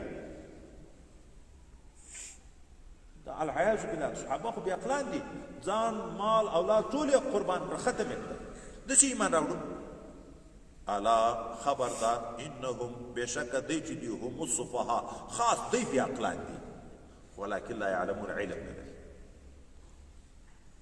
هغه د اولو دو په ځای کې لکن لا يشعرون ویلې ځکه د یغو تاوان لکه په سترګو چې لیدی کېږي په خپل منافقات په خپل فساد باندې خو باید دی په سترګو ویني اما دا د ایمان خبره دا په سترګو نه لیدی کېږي دا عقل سلیم غواړي ځکه د عدم علم تعبیر وکړو چې دا علم نه لري د دغه ځای نه دا معلوم شو چې صحابه مبارکین معیار حق دي موږ د اهل سنت و جماعت عقیده ده چې صحابه معیار حق دي د نورو خلکو ایمان الله دې دوی په ایمان تلي داسې ایمان راوړی لکه صحابه خو معلوم ده هغه ایمان الله ته قبول ده موږ ته په رجالو کې په انسانانو کې خلک راکوي داسې ایمان راوړی لکه صحابه و چې ایمان راوړی ده موږ عقیده ده چې صحابه ټول عادل دي موږ عقیده ده چې صحابه ټول جنتیان دي پیغمبر علیه الصلاة والسلام وی چا چې زه لیدلی یم چې صحابه دي ټول جنتیان دي ګورئ لیدل چې د ایمان سره وي چې د ایمان نه وي هغه ته صحابي ویلی کېږي نه چې څوک ووایي چې خو کافرانو هم لیدلی و پیغمبر علیه السلام حتی چې صحابي یې لیدلي تابعان هم جنتیان دي تبع تابعان هم جنتیان دي خیر القرون قرني ثم الذين يلونهم ثم الذين يلونهم واذا لقوا الذين امنوا دغه بدبخت منافقین چې کله یو ځای شي دی هغه خلکو سره چې هغو ایمان راوړی ده چې صحابه مبارکین دي قالو دوی وی آمنا موږ هم ایمان راوړی و اذا خلو الی شیاطینهم کله چې دوی بیا خپلو مشرانو ته لکه په یهودو کې 15 بدبخته مشرانو دي دی چې هغو ته ورګوښي شي قالو یهو ته بیا انا معکم ګورې هلته امنا جمله فعلیه ویلې مسلمان ته دلته جمله اسمیه وی په تاکید وی ځکه خو رښتیا کافران دي قالو ورته وی انا معکم بېشکه موږ د تاسې سره یو نو هغه بیا پوښتنه تر وکړي چې ښه چې یې د موږ سره د موږ په دین یې بیا دا د مسلمانو سره ولې ټیټو ټیټ کېږئ امنا امنا نارې ولې ویایې دوی څه وی انما نحن مستهزئون موږ بېشکه د مسلمانانو باندې پسخند ویونکي یو مسخرې پورې کوو الله تعالی بیا څه وی الله یستهزئ بهم خدای پاک په سزا د دې د استهزاء ورکي د دې پسخند ورکي خدا د سزا نه هم تعبیر په استهزاء وکړو مشاکلتا د دې عمل استهزاء وا الله د دې سزا نه تعبیر په استهزاء وکړو استهزاء صورتن حقیقتا خو الله استهزاء نه کوي خو یا صورت د استهزاء ده د دې سره کافر په دنیا کې د اسلام ناره وایي خدای پاک هم په دنیا کې په دې د اسلام احکام جاری کړي چې کلمه یې وویلې په خوله په زړه خو موږ علم نور نه لرو ځان مال محفوظ شو که نه شو محفوظ الله هم داسې دوی ته لکه یو نوع اطمینان ورکړو چې بس ځان یې بچ شو مال یې بچ شو خو په قیامت کې معامله چې ده په ټول جهنم کې هغه لاندې طبقه د دی ده او یا استهزاء د رب یا دا د سزا دغه خلکو چې په دنیا کې د ایمان نارې ویلې چې ورځ د قیامت شي خدای پاک په دوی ته جنت ښکاره کړي وروانې کې د جنت په لوري ښه شوق پیدا شي خوشحاله شي چې جنت دروازې ته نږدې شي دروازه یې په بنده کې کشي کې جهنم ته لکه سړی چې په چا پسخند وي دوی په مسلمانانو پسخند وي الله تعالی د دوی سره هم دغسې معامله وکړه چې جنت په وویني یا لکه هغه بل روایت کې آیات کې چې راځي چې مسلمانانو نور دوی وویني نو دوی هم پسې روان شي په مسلمانانو پسې چې جنت ته نږدې کېږي مابین کې حجاب راشي باطن طرف ته رحمت او ظاهر ته عذاب ده دی نارې کې مسلمان ته چې ودرېږي لږ نور به کم دی تاسې نور نه واخلو هغه ورته نور شاته د بیرته لاړ شه دنیا ته د زړه ایمان راوړه بیا به نور درته پیدا شي نو الله تعالی دوی سره سزا دغسې ورکوي لکه د استهزاء ویمدهم خدای پاک دوی ته اوږدوالی ورکوي فی طغیانهم موده ورکوي په طغیان سرکشي د دوی کې یعمهون حال دا چې دوی حیران حق و باطل یو ته د رقم نه ورته لګېږي خدای پاک ډیر حلیم او صابر ذات ده د کافر کفر ویني خو زر سزا نه ورکوي روزي هم چې ورکوي اولاد هم ورکوي قدرت هم ورکوي صحت هم ورکوي ځکه خو د دنیا ټوله زندگی دومره ده لکه په دریاب کې ګوته ټیټه کې ګوتې سره چې څومره لاندبال راغی دغومره خوشحالي ده د دی نور صرف عذابونه دي د دی دپاره اولئک الذین اشتروا الضلالة دغه بدبختان هغه کسان دي چې غوره کړی دی د ځان دپاره ګمراهي بالهدا په مقابل د هدایت کې مخکې موږ ویلې هر انسان خدای په قابل د ایمان پیدا کړی کل مولود یولد علی الفطره خو ده د خپل استعداد بدل کړ د ایمان په ځای یې کفر غوره کړ نو لکه سودا یې وکړه ځان ته یې ګمراهي واخیسته ایمان یې پرېښی خدای پکې دې خو ځان ته ګمراهي واخیسته خو په دغه سودا کې ډېر غلط شو فما ربحت تجارتهم مجاز ده فما ربحوا فی تجارتهم دوی په دغه خپل تجارت کې ګټه ونه کړه ولې دنیا یې غوره کړه آخرت یې بایلو هغه ابدي زندګي یې لاړه خرابه شو چې د جهنم زندګي ده وما کانوا مهتدین نو دوی لار موندونکي چې دوی په سمه لار روان شي اوس د دې عربي کریم ښه توضیح کوي په مثالو سره په مثال د سړي حق سر ښه خلاصېږي مثلهم د دغه بدبختو یو منافقینو مثال داسې ده کمثل الذي استوقد نارا په مثال د هغه سړي ده لکه چې څوک بلکې اور فلما اضاءت ما حوله کله چې روښانه کي رڼا د دغه اور چارو چارپیر خپل ذهب الله بنورهم تګ وکړي خدای پاک په نور دی دی وترکهم پرېږدي دی فی ظلمات په تیارو کې لا یبصرون چې هېڅ شی نه ویني د تورې شپې په سفر کې چې په بیابان کې د لړم نه د مار نه د هر چی شي نه درندو نه ضررونه یي کله یو څوک اور بل کړي د نجات په نیت بل کړي چې شاوخوا رڼا شي د ضرر شیانو نه به ځان ساتم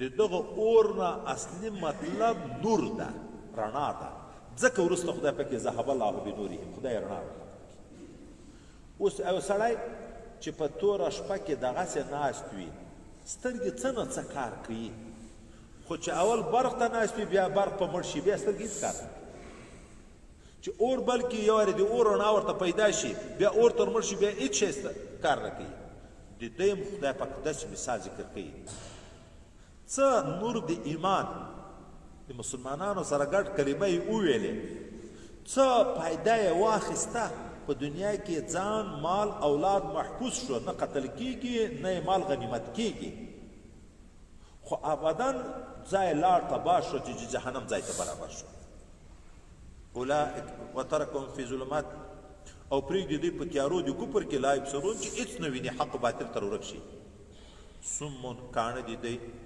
بکمون ګونګیان دي دی عمي ړانده دي دی فهم لا يرجعون نو دی نه ګرځي دی هغه کندې دي هلاکت نه دی جهنم دی لارې نه ګرځي روان دي په داسې لار چې جهنم ته بچي د دې ظاهره غوږونه کار کوي ظاهره ژبې کار کوي ظاهره سترګې کار کوي داسې نه دي چې ظاهري ړانده دي ظاهري کاڼه دي ظاهري ګونګیان دي خدا سترګې چې د کوم مقصد د خدای دپاره خدای پاک پیدا کړي دا غوږونه چې د کوم مقصد دپاره خدای پاک پیدا کړي دا ژبه چې د کوم مقصد دپاره خدای پاک پیدا کړي دا چې دوی په هغه کې نه کړه استعمال نو ګواکې لکه سترګې چې بیخي ړندې وي غوږونه یې لکه چې کاڼه وي ژبه یې لکه چې ګونګۍ وي په سترګو خو به دلایل د حق ویني چې پرون ما درته ویلې چې پچې ته وګوریم اوښ تر معلوموی شي سړی نو د دغه مځکې د اسمانه خالق نشي معلومولی چې دا یو ذات پیدا کړي دي په خپله نه دي پیدا شوي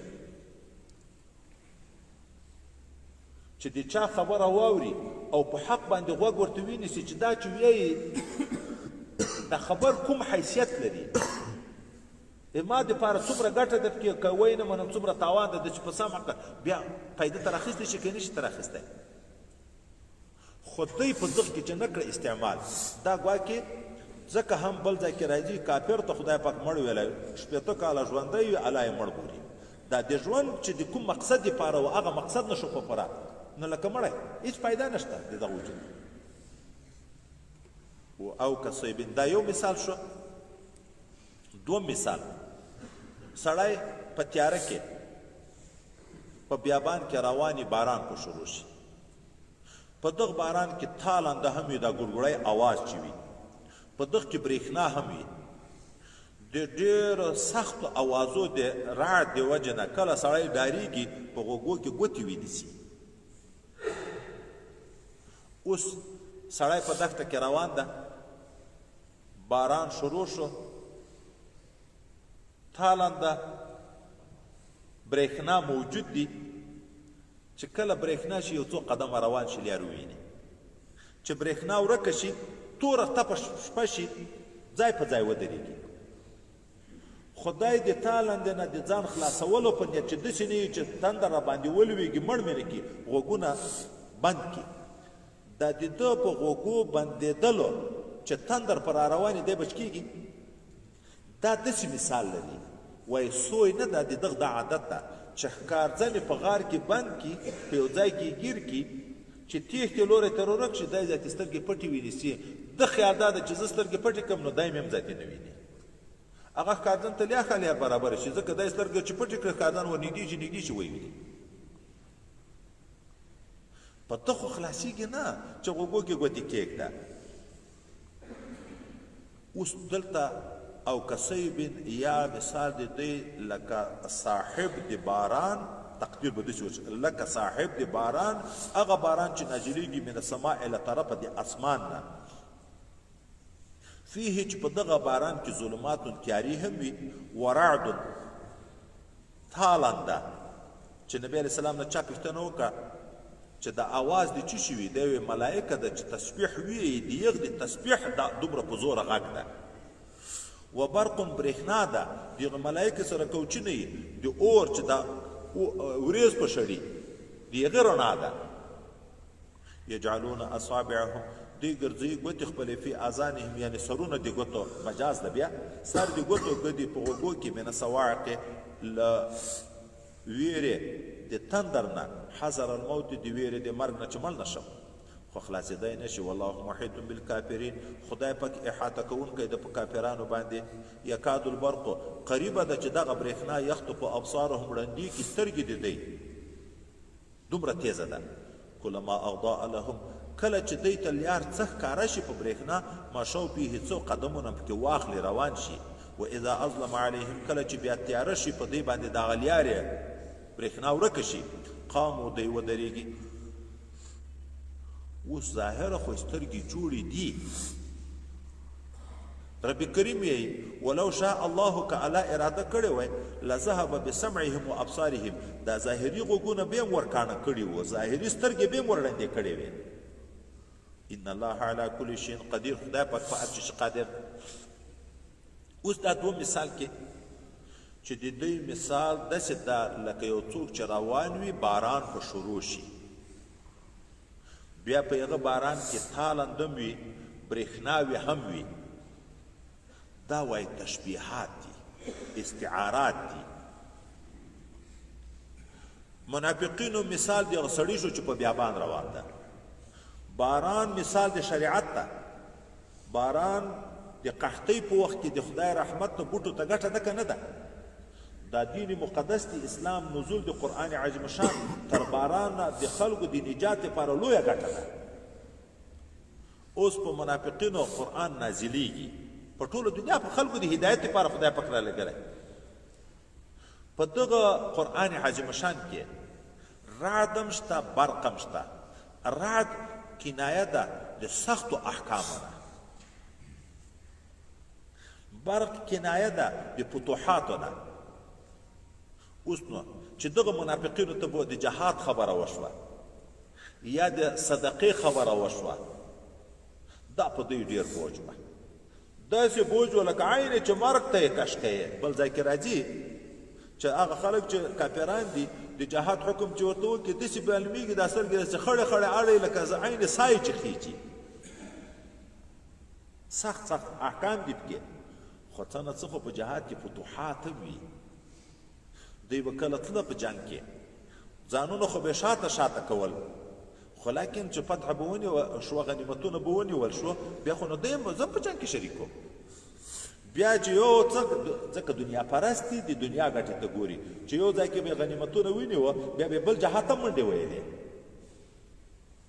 خو چې بیرته به بیا سختي ځای راغی، د تکلیف ځای راغی، بیا چې مخلص مسلمان به هغه به په خط کې جنګېده، دی به منډې ویلې کېده به بیا په دغه ځان د مرګ نه خلاصوه. او چې د الله تعالی د طرف نه مرګ مقدر وي، په تیښته څوک خلاصېږي؟ په بستره ولې نه مري؟ د خپلو کورو کې خلک نه مري. نو د دغه منافقینو مثال لکه سړی چې په باران کې روان وي. باران مثال د خدای رحمت ته چې د قرآن عظیم شان ده. دا دین د الله رحمت ته د خلکو دپاره. دا نن چې په موږ مسلمانانو تکلیف ده، ما مخکې ویلې بار بار هغه وجه دا ده چې په موږ باندې دا دنیایي ماحول دومره غالب شوی ده چې د مسلمان نظریه لکه د کافر خدای نه خسته داسې جوړه شوې. ټوله توجه دنیا ته ده، ټوله توجه مادیاتو ته ده. شریعت په ځان باندې ظلم بولي. په خپله خوښه په مینه لمونځ، په خپله خوښه په مینه باندې زکات ورکول، په خپله خوښه باندې روژه نیول، په خپله خوښه باندې جهاد کول، په خپله خوښه باندې حج کول، په خپله خوښه باندې صدقه کول، په خپله خوښه باندې ګیره پرېښودل، په خپله خوښه باندې پټکی په سر کول، په خپله خوښه باندې په سنتو ځان برابرول. دا په ډېرو خلکو کې کم ده. چې بل بیا ورته وایي دی لکه ظلم بولي، دغه په ځان ذاتي بوج بولي. دغه ته فکر نه کړي چې دا خو د خدای رحمت ته مې غواړي. الله قرآن دین مقدس ټول رحمت ده. الله رحمان ده. قرآن وننزل من القرآن ما هو شفاء ورحمة للمؤمنين. رسول الله رحمت وما ارسلناک الا رحمة للعالمين. خو رحمت د خپل قدراتو د وجه نه، د هغه باطني ګناهو د وجه نه هغه رحمت موږ ته زحمت لیدی کېږي.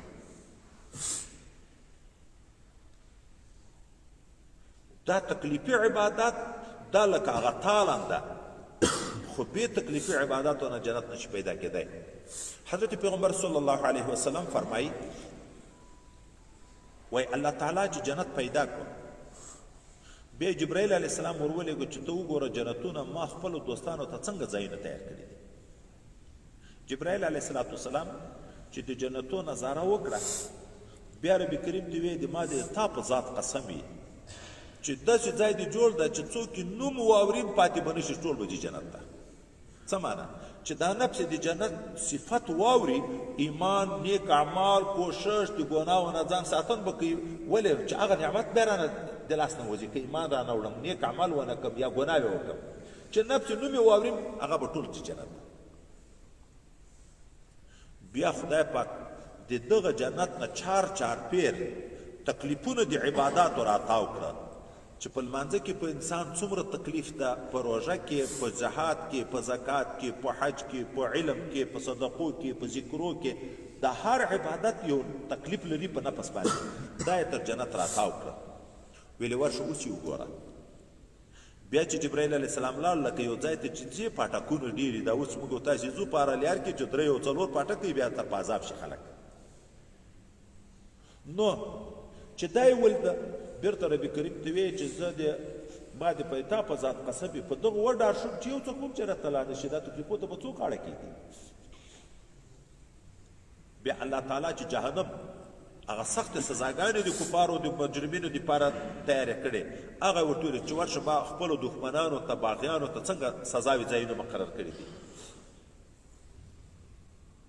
چې لاړ جهنم یې چې وکوت نو بیرته الله تعالی ته ویې د ما د تا په ذات قسم چې د جهنم څوک نوم واوري بیا به په ټول عمر ګناه ونه کړي چې نفس نوم یې واوري نبی علیه السلام یې د جهنم اور د دنیا د اور نه نه شپې ته وارې زیات ګرم ده دا یې اویایمه حصه ده بیا الله تعالی د دغه جهنم نه نفسي خواهشات راتاو کړه لکه دا خلک په سروزو خوند اخلي په شرابو خوند اخلي په قتل د مسلمان خوند اخلي په غلا کولو خوند اخلي په سود کولو خوند اخلي په هره ګناه خوندونه اخلي دا یې ترتاو کړه د جهنم نه ولې اوس ورشه بیا چې وکته بیا الله تعالی ته د ما د تا په عزت قسم مې په دغه وډار شوم چې هېڅوک هم پاتې نه شي ټول ولاړ شي جهنم ته دا لکه پاټکونه دي د دې دنیا ژوند روان ده چې څوک نیک عمل دا تکلیف به تیرې دا به تیرې دا به تیرې دا به تیرې دا به تیرې نور ذاتي جنت ته چې څنګه مړ شو قبر دستي باغچه د جنت ورته جوړېږي او دا بلې پردې د خواهشاتو دي یو خواته بیا جهنم ده چې دغه ګناه دې وکړه دا دې وکړه دا دې وکړه دا دې وکړه دا دې وکړه هلته پاکې یو مرګ ده په منځ کې چې څنګه مړ شو دستي کنده د جهنم ورته جوړېږي قبر کې عذابونه ورته شروع کېږي نو نبی علیه الصلاة والسلام وویلې حفت الجنة بالمکاره وحفت النار بالشهوات جنت په تکلیفو کې پټ ده جهنم په خواهشاتو کې پټ ده که څوک په دا لږ خواهشاتو غلط شو د دنیا خواهشات ټول داسې دي تعبیر آسانه لکه شیطان غلطول د شپې خوب سړی ویني مخایه جما وکي انزال وشي خوان د خوب د چراویک شي دا سړی خوشحاله که خفه د غسل غم ده د ساړه د په عذاب ده ځای به نه پیدا کېږي کله به د شرم په ځای کې وي شرمېږي به مختلفې پریشانۍ ورسره تړلې دي دا د ټولې دنیا خوندونه داسې دي وایي لکه هغه د شیطان غلطول غلط یې کو خو چې څنګه یې سترګې د حق لوڅې شوې چې قبر ته لاړ هلته نو بیا حق ویني عذابونه یې چې ولیده دا چې ټول عمر زندګي باندې پښیمانه ده او که چا عقل درلود دا لږ تکلیفونه یې تیر کړه خیر ده دا 5 منټه چې دلته د باندې په دا ګرمي کې زه انتظار وکړم بیا څوک را روان دي $1000 راکوي دا 5 منټه تکلیف بیا انسان په خوشحالي تېروي که په تکلیف بیا خو خوشحالي د الله تعالی نعمتونه خو $1000 نه کروڑونه نه چې ټوله دنیا واخلې د ټولې دنیا په مقابل کې یو جنت چې وروسته د ښځو مثال را روان دی بیا به شي ذکر کوو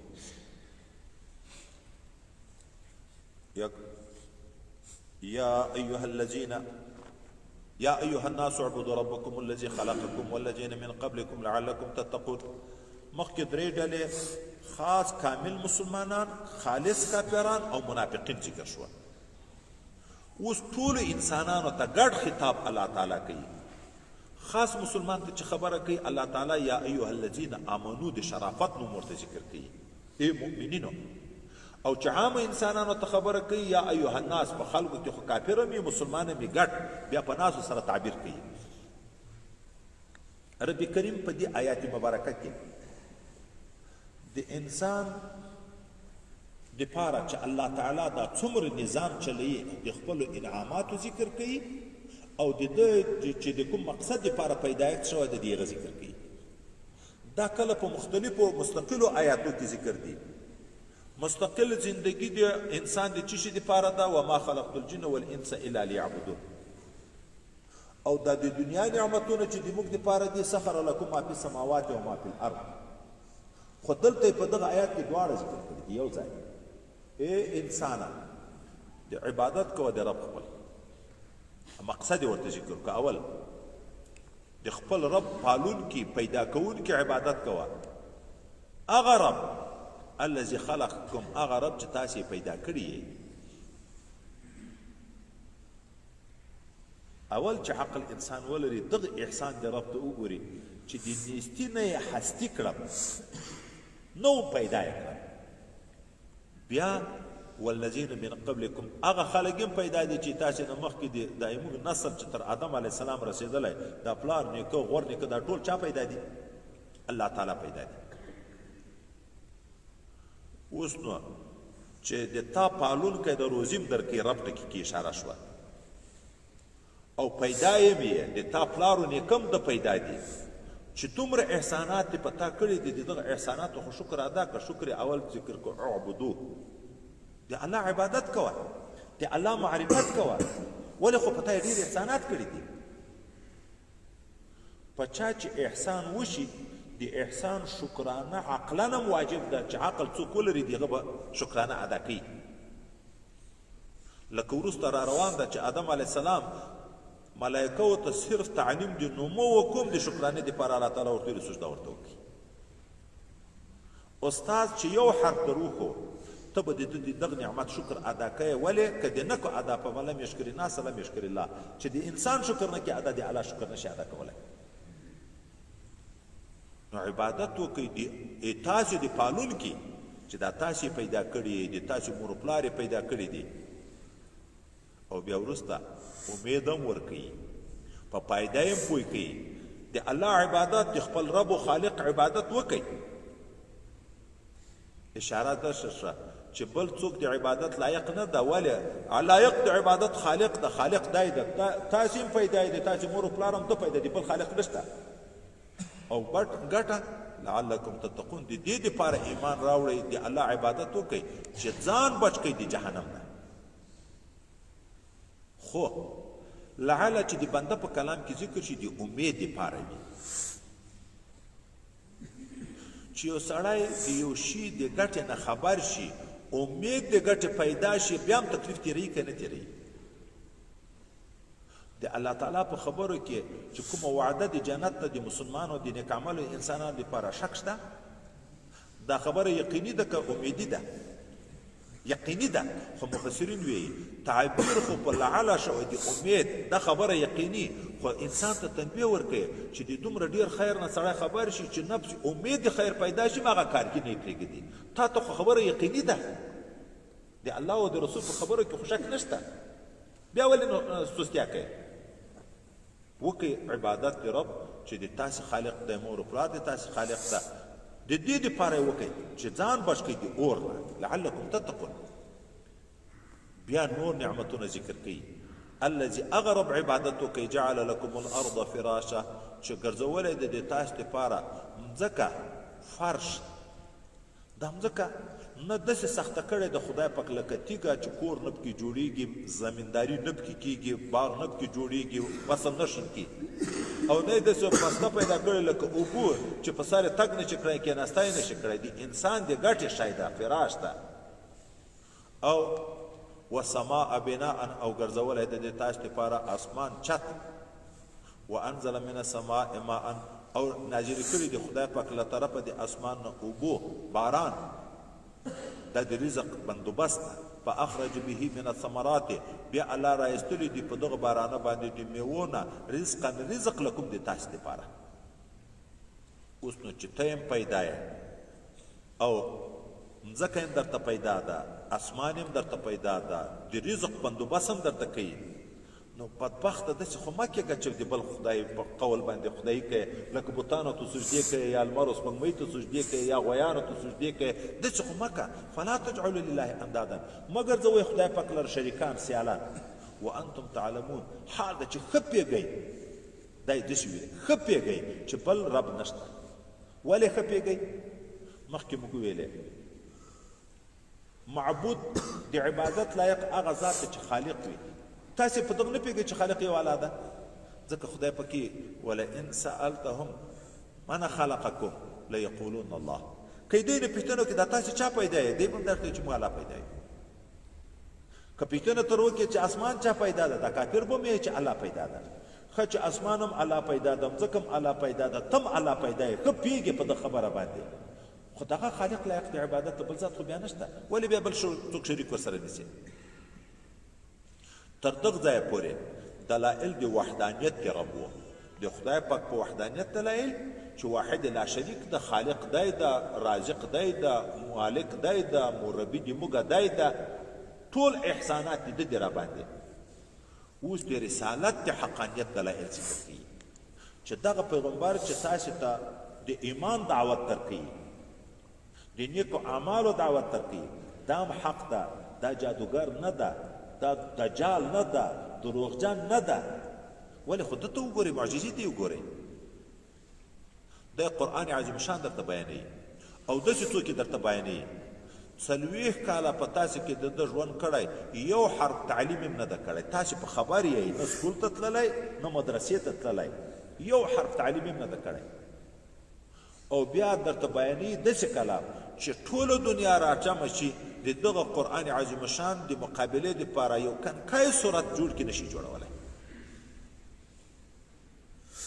اوس نو چې ټوله دنیا عرب و عجم ټول سره یو ځای شي دا خو څه کوي چې هغه تاسې خدایان بولئ چې هغه هم در سره یو ځای شي بیا هم یو کنکای صورت نشي جوړولی خو معلومیږي چې دا د بنده کلام نه ده دا د الله کلام درته بیانوي او د الله کلام څوک بیانوي رسول یې بیانوي خو د حق رسول ده وإن كنتم في ريب كي تاسو شکمن مما نزلنا دغه قرآن نه چې لږ لږ موږ نازل کړی على عبدنا په بنده خپل باندې خدای په قرآن عظیم شان په پیغمبر علیه السلام په 23 کاله کې لږ لږ نازل کړی د ضرورت په انداز باندې که په دغه کې شکمن یې چې دا به د الله کلام نه وي د العیاذ بالله رسول الله به د ځانو جوړ کړي نو خو فاتو بصورت من مثله تاسو هم راتګ وکړئ په یو صورت من مثله هی ضمیر یا ما نزلنا ته راجع ده د مثل د ما نزلنا نه چا ما نازل کړی د قرآن په مثل تاسو هم راوړئ او یا ضمیر راجع ده عبد علی عبدنا داسې بنده چې 40 کاله نبی الامي ده یو حرف تعلیم یې نه ده کړی خو دغسې په تاسې کې خو هم یو امي یو صورت جوړ کړي امي خو څه کوي چې د دنیا پروفیسران جمع شي نشي جوړولی وادعو شهداءکم او درته راوغواړئ د کومک دپاره شهدا خپل شهدا نه مراد بوتان معبودان دي ولې شهداو تعبیر وکړو ځکه دوی عقیده دا وه چې دا به په قیامت کې د موږ په ایمان شاهدي ورکوي لوی خدای منو العیاذ بالله مشرک په دا معنی خدای پاک هم مني خو ورسره نور شریکان هم مني دا شریکان چې تاسو یې شاهدان د قیامت بولئ دغه هم دروغ غواړئ من دون الله من دون اولیاء الله د خدای د دوستانو نه بغیر چې هغه درته بیانوي خو د الله کلام درته بیانوي د دغه نه بغیر یا من دون الله دا معنی معبود الله معبود بولئ نور هم معبود ولري د الله نه سوا دا نور چې څومره معبودان دي دغه ټول دروغ غواړئ ان کنتم صادقین که یې رښتونې په دې خبره کې چې دا قرآن د الله کلام نه ده دا بنده د ځانه جوړ کړی فإن لم تفعلوا که چیرې دا کار تر اوسه په تېره زمانه کې تاسې نه یې کړی سورت بقره خو په مدینه منوره کې نازل شو 15 کاله مخکې قرآن څه حصې نازلې وې د هغه وخت نه مکه تاسې دا مقابله نه یې کړې او د آینده دپاره م ولن تفعلو هرګز به یې وم نه کوي نو مو مخکې کړې په دا دومره کلو کې نو یې په ټوله زندګي کړی شئ نو بیا خو د خدای نه وډار شئ جهنم ته خو ځان مه برابروئ فتقوا النار التي بیا خو ځان وساتئ د هغه اور نه وقودها الناس چې خاشاک دي د انسانان دي والحجارة تیږي دي خدای مو دې وساتي د جهنم اور د انسانانو په غوښو وجود باندې بلیږي په تیږو باندې بلیږي د تیږو نه مراد یا هغه بوتان دي چې دوی د تیږو نه جوړ کړي یا مطلقه تیږې دی په دنیا کې اور د تیږې د سنگ زغال اور ډیر سخت ده او که د لرګیو اور هغه اور به داسې لرګیو نه بلیږي هغه به په تیږو باندې او په انسانانو بلیږي د هغه نه ځان وساتئ اعدت للکافرین چې تیار شوی ده علی سبیل دوام د کافرانو دپاره علی سبیل دوام ټکه مې ویلې چې څوک اعتراض ونه کړي چې قرآن خو دا وایي چې دا د کافر دپاره تیار ده نو خو دا منه ګناهګار مسلمان خو نو بیا جهنم ته نه ځي دا خو د کافر دپاره تیار ده نه د کافر دپاره دائمي محبس ده. مسلمان که ورځي هغه به لږ د خپل جرم په انداز باندې ورځي، دائمي نه ده. یا اصل تیار شوی د کافر دپاره ده. مسلمان به جهنم ته هلته ځي چې په عمل کې مشابه شي د کافر سره. عقیده خو د اسلام ده، خو په عمل کې لمونځ چې نه کوې، چې روژه نه نیسې، یا زکات نه ورکوې، یا حج نه کوې، یا غلا کوې، یا زنا کوې، یا بله ګناه کوې، دا ګناه چا کار ده؟ د کافر. نو مشابه شو په عمل کې د کافر سره، نو هغه هم د مشابهت وجه نه نو څه خدای هم ورځي، خو دائمي نه ده، ځکه عقیده یې سمه ده. یو طرف ته د کافرانو حال او سزا ذکر شوه. دستی خدای پاک د خپلو دوستانو دپاره بشارت ذکر کوي چې خوف و رجا دواړه یي. د عذاب خبره چې انسان واوري کله ناامیدي پیدا کیږي، چې زیری واوري بیرته امید پیدا شي. وبشر الذین زیری ورکا هغه خلکو ته آمنو چې ایمان راوړی، وعملوا الصالحات او نیک کارونه یې کړي دي. د څه شي زیری ورکا؟ ان لهم جنات چې بېشکه د دې دپاره جنتونه دي، تجري چې بهیږي من تحتها لاندې تر بنګلو او ونه د دغه جنتو الانهار ویالې. خو دلته بیا یو مهمه خبر ده، زیری ورکوي هغه خلکو ته چې ایمان راوړی، خو دومې چې ورسره ویلې وعملو صالحات چې نیک عمل هم کړی وي. د جنت زیری دغو خلکو ته ورکه. خو عمل صالح چاته وایي؟ حضرت عثمان ذینورین رضی الله تعالی عنه وی عمل صالح هغه ته وی چې ریا نه وي، خاص د خدای د رضا لپاره. حضرت معاذ رضی الله عنه بیا وی عمل صالح هغه ده چې د عمل به د زده هم وي، علم به وي پکې، نیت به وي پکې، په دغه تکلیف د عبادت باندې به صبر وي او اخلاص به. هغه بیا څلور شیان عمل صالح هلته ده چې هم به زده کوې، بې زده کړې نیک عمل نشي کړی، ځکه علم خدای پاک فرض کړی ده. د فرض و علم فرض ده، د واجب و علم واجب ده، د سنت و سنت ده، د مستحب و مستحب ده.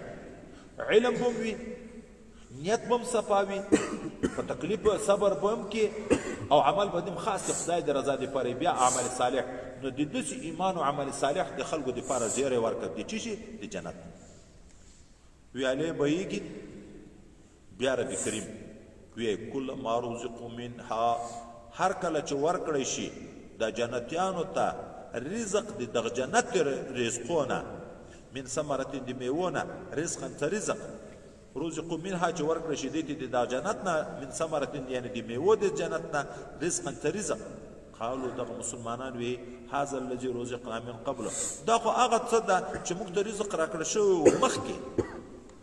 واوتوا به متشابهه، او راتګ به کېږي دی ته په میوو متشابه یو د بلو سره. دې څه معنا ده چې دوی ته رزق ورکړی کېږي، دوی به وایي چې دا خو موږ ته مخکې راکړی شوی و. وایي د دې یا معنا دا ده په دنیا کې سیبان، کیلې، انګور، مالټې چې دا څومره میوې دي، د دغو په مثل میوې به هلته په جنت کې وي، په دغو نومو باندې. د څه دپاره؟ وایي معلوف شی چې یو شي د خوند کتلی نو دواري بیا شوق ښه پیدا کېږي، چې نه یې د لیدلی ټول عمر هغه به ډېر قیمتي شی وي، خو زړه شوق نه پیدا کېږي. الله د جنت د میوو نمونې په دنیا کې پیدا کړي چې بیا په جنت کې په شوق باندې وخوري. نو دوی به وایي چې دا سیبان خو ما په دنیا کې هم خوړلي، دا انګور خو ما په دنیا کې هم خوړلي، دا کیلې او مالټې خو ما په دنیا کې هم خوړلي. ملایکې ورته یې خوند خوړلي خو د دې، خو ته اوس د دغو خوند وګوره چې هغه میوه وخورې لکه په دنیا کې چې بیخي خوړل نه.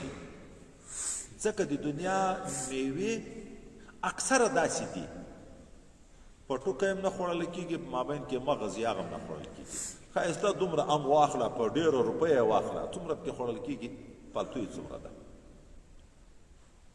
او رستېږي، چنجن کېږي، خرابېږي. د جنت میوه لکه انځر ټوله خوړل کېږي، پزله ځای نشته پکې، په ټوکه یې زړه د اچولو ځای نشته پکې. خو فرق ډېر ده، بیره په دنیا کې هم بیره ده. د جنت بیره به وایي دومره یې لکه د غټ منګی ګړی، دا برګ هندوانې نه دي چې دا لیکې لیکې وي، داسې به اویا رنګه لري، د هرې لیکې به ځان ته خوند وي. نو یا به دوی وایي موږ خو دا په دنیا کې هم خوړلې، ملایکې ورته ته اوس وګوره. او یا دا منه په جنت کې یو وارې انګور ورته راوړي، چې بیا انګور ورته راوړي دی چې انګور خو ما مخکې مو خوړه دی یو ټیټي اوس وخوره دا دوم ور انګورو خوند به تر اولو بیا دومره زیات وي لکه اول چې بیخي دغسې انګور د خوړلي دي هر وارې چې راوړي نوي نوي خوندونه به وي یا درېیمه معنا و اوتو به متشابهه دغه مسلمانانو ته نعمتونه د جنت ورکول کیږي متشابه د نیکو اعمالو د دنیا د سره په دنیا کې چې دا کوم څوک په زړه کې لږ سخي وي په لاس کې آزاد وي د ممسکین بخیلین خو چې کروڑپتیان ارپتیان شي په ځان هم نه خوري په اولاد هم نه خوري په بل خو خود نه خوري خو چې ډېر په لاس کې آزاد وي هغه مالدار سړی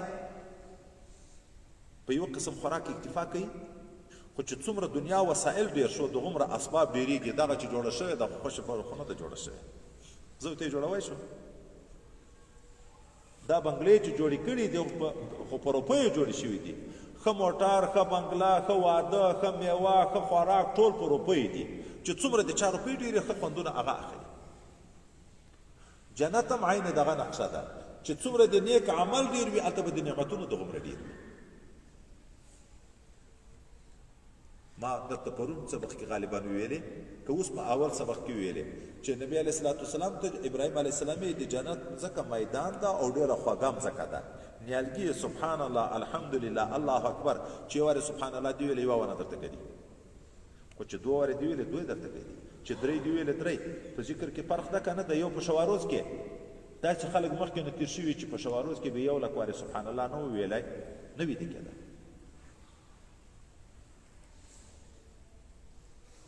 شواروز کې زره کاته نفلونه نه وای کړي نه وي د کېده او داسې خلک هم شته چې په شواروز کې 2 رکعته نفل وکړي په عینه کې ذاتي ګوري مخ ته چې څومره انوار پیدا شوه نفل مې وکړه دومره مې وظیفه وکړه نو ولې آلو زمنه فرق ده چې په اعمالو کې فرق ده په نتیجو کې هم دغسې فرق ده اوتو به متشابهه الله عادل ذات ده رحیم او کریم ذات ده یو سړي شپه ورځ خوارۍ کړي دي او یو ورځ بل خوبونه کول دواړه ته به یو قسم ثوابونه ورکوي بیا د ثوابو اوس څه نمونې ذکر کوي ولهم د دې دپاره فیها په دغه جنتو کې ازواج ودونه دي بیبیانې دي مطهرتون داسې بیبیانې چې پاکې کړی شوي دي نبی کریم صلی الله علیه وسلم فرمایي د ادنا جنتي دپاره هم 2 ودونه شته خو داسې ودونه دي الله دومره ښایست ورکړی چې په 80 جوړه جامو کې دننې د پښې په اډوکي کې دننې مازغلي دی کېږي د ښایست نه دا شربتونه چې چکي دا غړۍ کې چې تیریږي داسې لیدی کېږي لکه د شیشې په ګیلاس کې چې روح افزا شربت لرې نه لیکل کېږي تک سور رنګې وي حضرت پیغمبر علیه السلام که یوه ښځه د جنت دنیا ته راښکاره شي د مځکې نه تر اسمانه ټوله دنیا به د رڼا نه هم ډکه کړي ټوله دنیا به د خوشبویي نه هم ډکه کړي ښځه خو څه کوي پیغمبر علیه السلام هغه د سر ټیکری د ښځې تر ټولې دنیا او ما فیها بهتر ده دا یو ټیکری تر ټولې دنیا او ما فیها بهتر ده هغه کم 2 ودونه خو د هر چا شته نور زیات د اعمالو په انداز باندې ځکه بل حدیث کې راځي چې 2 ودونه دغسې 100 ودونه تر 500 تر زیاتو پورې خبرې راغلي دي خو هغه ښځې د آخرت د یغو په صفاتو کې ویلې بیبیانې به وي مطهرتون پاکې د څه شي نه پاکې نه به بدن نه کالی خیرن کېږي نه به د پزې ګړنګ لري نه به د خولې بلغم لري نه به وړې بولې لري نه به لویې بولې لري نه به وینه د حیض لري نه به مني پلیتي د مني ولري یو شی به نه لري خو تر ټولو نه غټه خبره دا ده چې بد اخلاقي به نه لري یو سړی په دنیا کې یو ډېره ښایسته ښځه په ډېر شوق په ډېر غټ مهر باندې وکړي خو هغه کور ته بیا پلار تر جوړ شي د ده خبره نه مني جنګ و دعوې لانجې مختلف باندې به سړی ښه خوشحاله چې کور ته ورغلی د غم نه ډک شي هغه به د بد اخلاقیو نه هم پاکوي په میړه به عاشقانې وي عاشقانې میړونه به په دې عاشقان وي نه به میړه د بلې ښځې شوق لري نه به ښځه به د بل میړه شوق لري عربا اطرابا عاشقانې او معشوقانې دوی به په میړو عاشقي میړونه به په دې باندې عاشقي پاکی به وي د هر قسم بد اخلاقیو نه د قدراتو نه د بولو نه د حیضو نه د هر چیز نه به پاکي وي خو د دنیا پاچایي چې چاته په لاس ورشي دستي دا سوچي ورسره چې څومره سبا ته به مې پسې اخلي که کال بعد به مې پسې اخلي که 15 کاله به مې بعد پسې اخلي بیرته زوال هم شته چې یو وارې هغه فکر د سړي سره پیدا شو او په ښه کرسۍ هم کېناست په ښه محل کې هم کېناست ښایست یې د دغه مولید د زړه مینه هم پیدا شوه بیا یې چې تر بیا یې نو ډېر زور غواړي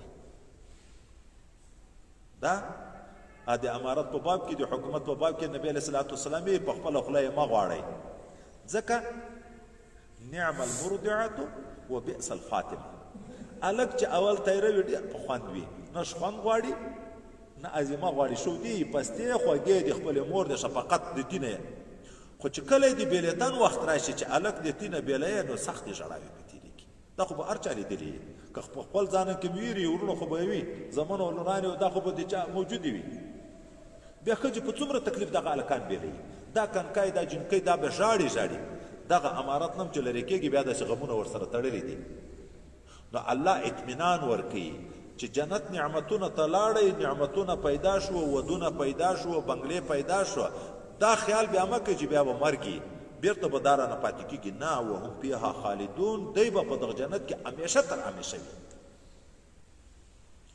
دلته الله تعالی د انسانانو د پوهې دپاره د منافقینو په قصه کې 2 مثالونه ذکر کړه د دې مثال داسې ده لکه هغه اور چې څوک بل کړي یا لکه هغه څوک چې په باران کې روان وي یا یې وایي دلته چې مثالونه ذکر کړه یا لکه په بل ځای کې چې خدای متعال د مشرکانو د شرک د دې د عبادت مثال په عنکبوت په کور ورکړی دا جالکۍ نه وي غڼې چې دا کور جوړوي نه د ساړه نه په بچ کېږي نه د ګرمۍ نه په بچ کېږي ان اوهن البیوت لبیت العنکبوت دا چې د غڼې قصه مثال دی واورېده یا د مچ قصه چې دغه بوتان چې دوی عبادت کوي داسې عاجزه دي چې مچ که په کښېني د دوی نه هغه شی خوري د ځان یې نشي شړی نو کفارو ویل دا څنګه خدای د العیاذ بالله چې په دومره کنکیو کیسو کې غږېږي داسې مثالونه بیانوي دا خو به د ده د شان سره خلایق وي العیاذ بالله نو ځکه قرآن د خدای کلام نه ده الله تعالی اوس فایدو ته حکمت ته ذکر کوي خدای پاک حیا نه کوي حیا سره لازم ترک ده حیا چی شته ویل کېږي انقباض النفس عن القبائح وترکه لاجل ذلك سړی کې چې حیا وي ګناه نه کوي زړه بندېږي شرمېږي حیا دا معنی شرمېږي چې که څوک مې وویني دا خو سخته بده خبره ده نو کار نه کوي نه کړن ورسره لازم د ترک د خدای پاک په ذات کې حیا نه راځي حیا خو انفعالي صفت ده نو هغه لازمي معنی غایه مراد ده د حیا معنی ترک ده خدای پاک نه پرېږدي مثال بیانوي که د میاشې وي که تر میاشې نه پورته وي مچ وي حکمت کې څه ده حکمت کې امتحان ده چې مسلمان وي پوهېږي چې دا د الله کلام ده د خلکو د پوهې دپاره مثال ورکړی او څومره واضح مثال ده چې 80 کاله په کفر کې بوتانو ته سجدې وکړي او د بوت په نامه باندې به یې غویانو اوښان حلالول دغه خیراتونه وکړي سره زر سپین زر علاقې بیرته دومره د خوارۍ مثال دی داسې ده لکه د عنکبوت کور نه د ساړه نه د بچ کېږي نه د ګرمي نه د جهنم د یوې طبقې نه په دغه عباداتو باندې مشرکین بچ کېدی شي مسلمان پوهېږي چې دا د الله کلام دی زموږ د پوهې دپاره کړی او کافر انکار وکړي نو د یو د کفر ذریعه د جهنم شو د بل د ایمان د جنت ذریعه شو څومره لوی حکمت پکې ان الله لا یستحي رب کریم نه پرېږدي ان یضرب مثلا دا خبره چې دی بیان کې مثلا ما یو مثال دی مثالو بعوقدة میاشی وي په ما فوقها او یا هغه شی وي چې تر میاشې لوی ده لکه مچ دا د لویي په لحاظ چې واخلې یا که د ذلت په لحاظ میاشې وي که تر میاشې نه کنکی وي هم الله یې د حکمت لپاره بیانوي فاما الذین آمنوا پس هغه کسان چې ایمان یې راوړی فیعلمون په تحقیق سره هغه پوهېږي چې انه الحق دا مثال حق د من ربهم له جانب د رب د دی نه واما الذین کفروا او بېشک هغه کسان چې کافران شوي دي فیقولون هغه زر د دوی وایي فیقولون دوی وایي ماذا اراد الله بهذا مثلا څه اراده کړې د خدای پاک په دغه مثال دا څه کوي چې بیانوي الله وی یضل به کثیرا گمراه کوي الله تعالی په دغه مثال باندې ډیر خلک او يهدي به کثیرا هدایت کوي په دغه مثال باندې ډیر خلکو ته خو گمراه کیږي څوک وما يضل به نه گمراه کیږي په دغه مثال باندې الا الفاسقين مگر هغه څوک چې فاسقین دي فسق خروج عن الطاعت ویل کیږي چې ایمان نه راوړي دا تر ټولو نه لوی فاسق ده کافر ته اولئک هم الفاسقون ویل کیږي بیا دیغه نه رالاندې چې کبیره ګناه کوي هغه فاسق ده چې په صغیره دوام کوي هغه فاسق ده اولئک هم الفاسقون دي فسق مختلفې درجې دي فاسق گمراه کیږي خو دلته د فسق نه هغه اعلی پارت مراد چې کافران دي ولې په تفسیر کې د کافرانو حال ده الذين ينقضون عهد الله هغه فاسقان چې دوی ماتوي عهد د الله تعالی من بعد میثاقه پس له محکموالي دغه عهد نه خدای پاک په عالم زر کې چې اول ارواح پیدا و د ټولو انسانانو نه وعده د خپل ایمان په باب کې د خپل ذات په باب کې واخیسته الستو بربکم قالوا بلا اوس هغه وعده چې د الله ربوبیت نه انکار کوي څوک کوي کافر ينقضون عهد الله من بعد ميثاقه بل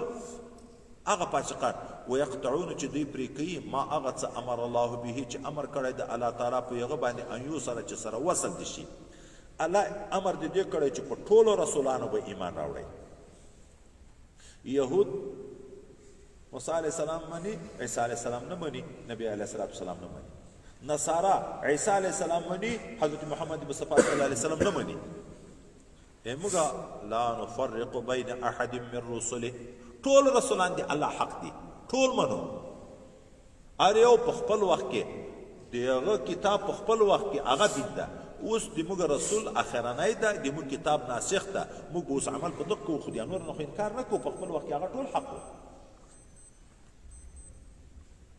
ويفسدون في الارض او هغه بدبختان چې دوی فساد کوي په ځمکه کې په شرک او په ګناو سره اولئک هم الخاسرون دا خلق تاوانیان بیا الله تعالی دغه کافرانو بدبختانو تخپل نعمت ذکر کوي ولې کافر کیږي ولې خدای پاک پتا څومره احسانات کړي کیف تکفرون بالله څنګه کافران کیږي تاسو په الله تعالی باندې حال د وکنتم امواتا تاسو وای مړه فاحیاکم بیا الله تعالی ژوند کړي مړه یا اصل خاوره انسان د خاوره نه پیدا ده د مړې خاوره نه پیدا کړي یا منی چې د مور پر رحم کې ولويږي او بودي دغه انسان یا یغه بعد وینه جوړیږي مړه وای ژوندۍ کړی ثم یمیتکم بیا به موجنه چې د دنیا ژوند مو پوره شي بیا به موجنه ثم یحییکم بیا به ژوندۍ کوي اوس خدای پاک د خپل انعاماتو ذکر کې څنګه به کافران کېږي په غزا چې تاسو مړه وای ژوندۍ کړی دا خو سید انعام دا وریاد ثم یمیتکم خدا خو بیرته دا خو غم ده دا خو نعمت نه ده بیا مو وجدي دایم د ذکر په چا کې کړه په انعام کې کړه ولې مرګ په واقع کې لوی نعمت ده جنت څه وخت پیدا کېږي په ژوند کې مرګ نه بعد د الله تعالی دیدار څه وخت پیدا کېږي په ژوند کې د مرګ نه بعد چې څومره انعامات دائمي د خټول د مرګ نه بعد پیدا کېږي مرګ د مسلمان لپاره الموت جسر یوصل الحبیب الى الحبیب مرګ یو پل ده چې دوست وصل کوي لکه یو دوست ویالې په هغه غاړه د بل په دغه غاړه چې په منځ کې پل نه نشي وتلی چې مرګ نه دی الله دیدار نه کېږي جنت ته نشي تللی بیا مو ژوندي کوي دا بل نعمت ده چې د دنیا د زندګۍ د شکرانې عوض درکړي جنت درکړي ثم الیه ترجعون بیا به تاسو دغه یو خدای پاک ته رجوع کوئ هو الذي خلق لكم ما في الارض دا خو په ځان نعمت تاسو پیدا کړی ژوند درکړی ده بیا مو ژوند کوي اوس د ازاید خارجي نعمتونو ورته ذکر کوي هو الذي خلق لكم ما في الارض جميعا الله هغه ذات ته چې پیدا کړی ده د تاسو د ګټې لپاره هغه شیان چې په ځمکه کې دي ټول د ځمکې شیان د تاسو د ضرورت ټول الله درته پیدا کړی دي ثم استوى الى السماء بیا قص کړی الله تعالی اسمان ته فسواهن برابر کړی دي جوړ کړی دي سبع سماوات و اسمانونه وهو بكل شيء عليم ده الله په هر چیز باندې عالم ده کلان دي فرش ته کپور ته عرش ته دا مابین کې چې څومره شیان دي ټول خدای پاک په انسان انعام ده، په اشرف المخلوقاتو. آسماني نظام ده، سپوږمۍ ده، ستوری ده، لمر ده، او دې طرف نه د بارانو نزول ده، چې څومره نعمتونه دي هغه نزول دی واحد قرآن قطع نظر ده ظاهري ته چې وګورې خو دا هم ټول انعام ده په بنده باندې. د مځکې چې څومره نعمتونه دي انعام ده په بنده باندې. خو اسمانونه ځکه هم ومن الارض مثلهن بل ځای کې راځي خدای پاک اسمانونه وپیدا دي ځکه هم وپیدا دي، خو اسمانونه یو د بل نه دومره لرې دي لکه د مځکې نه تر اسمانه. د مځکو په باب کې اختلاف شته چې آیا هغه سره لرې دي که سره دا طبقات نښتي دي. بعضې علما لیکي چې نښتي دي لکه د پیاز پټو کې یو په بل برسېره، او بعضې وایي چې د یوې مځکې تر بلې مځکې هم دومره جلاوالی ده لکه د مځکې نه تر اسمانه پورې. دا تر دغه ځایه پورې د بنده باندې انعاماتو ته یې پیدا یې پلار دې پیدا ده، رزق یې درته پیدا ده، ځکه یې تا دپاره ده، اسمان دې تا دپاره ده، دغه سلسلې د انعاماتو ورسره د جنتو څه ذکر څه هغه وکړه. اوس یې هغه انعام چې هغه د په پلار شوی ده چې آدم علیه السلام ته ډېره ذکر کېږي در باندې اوږدېږي خو نه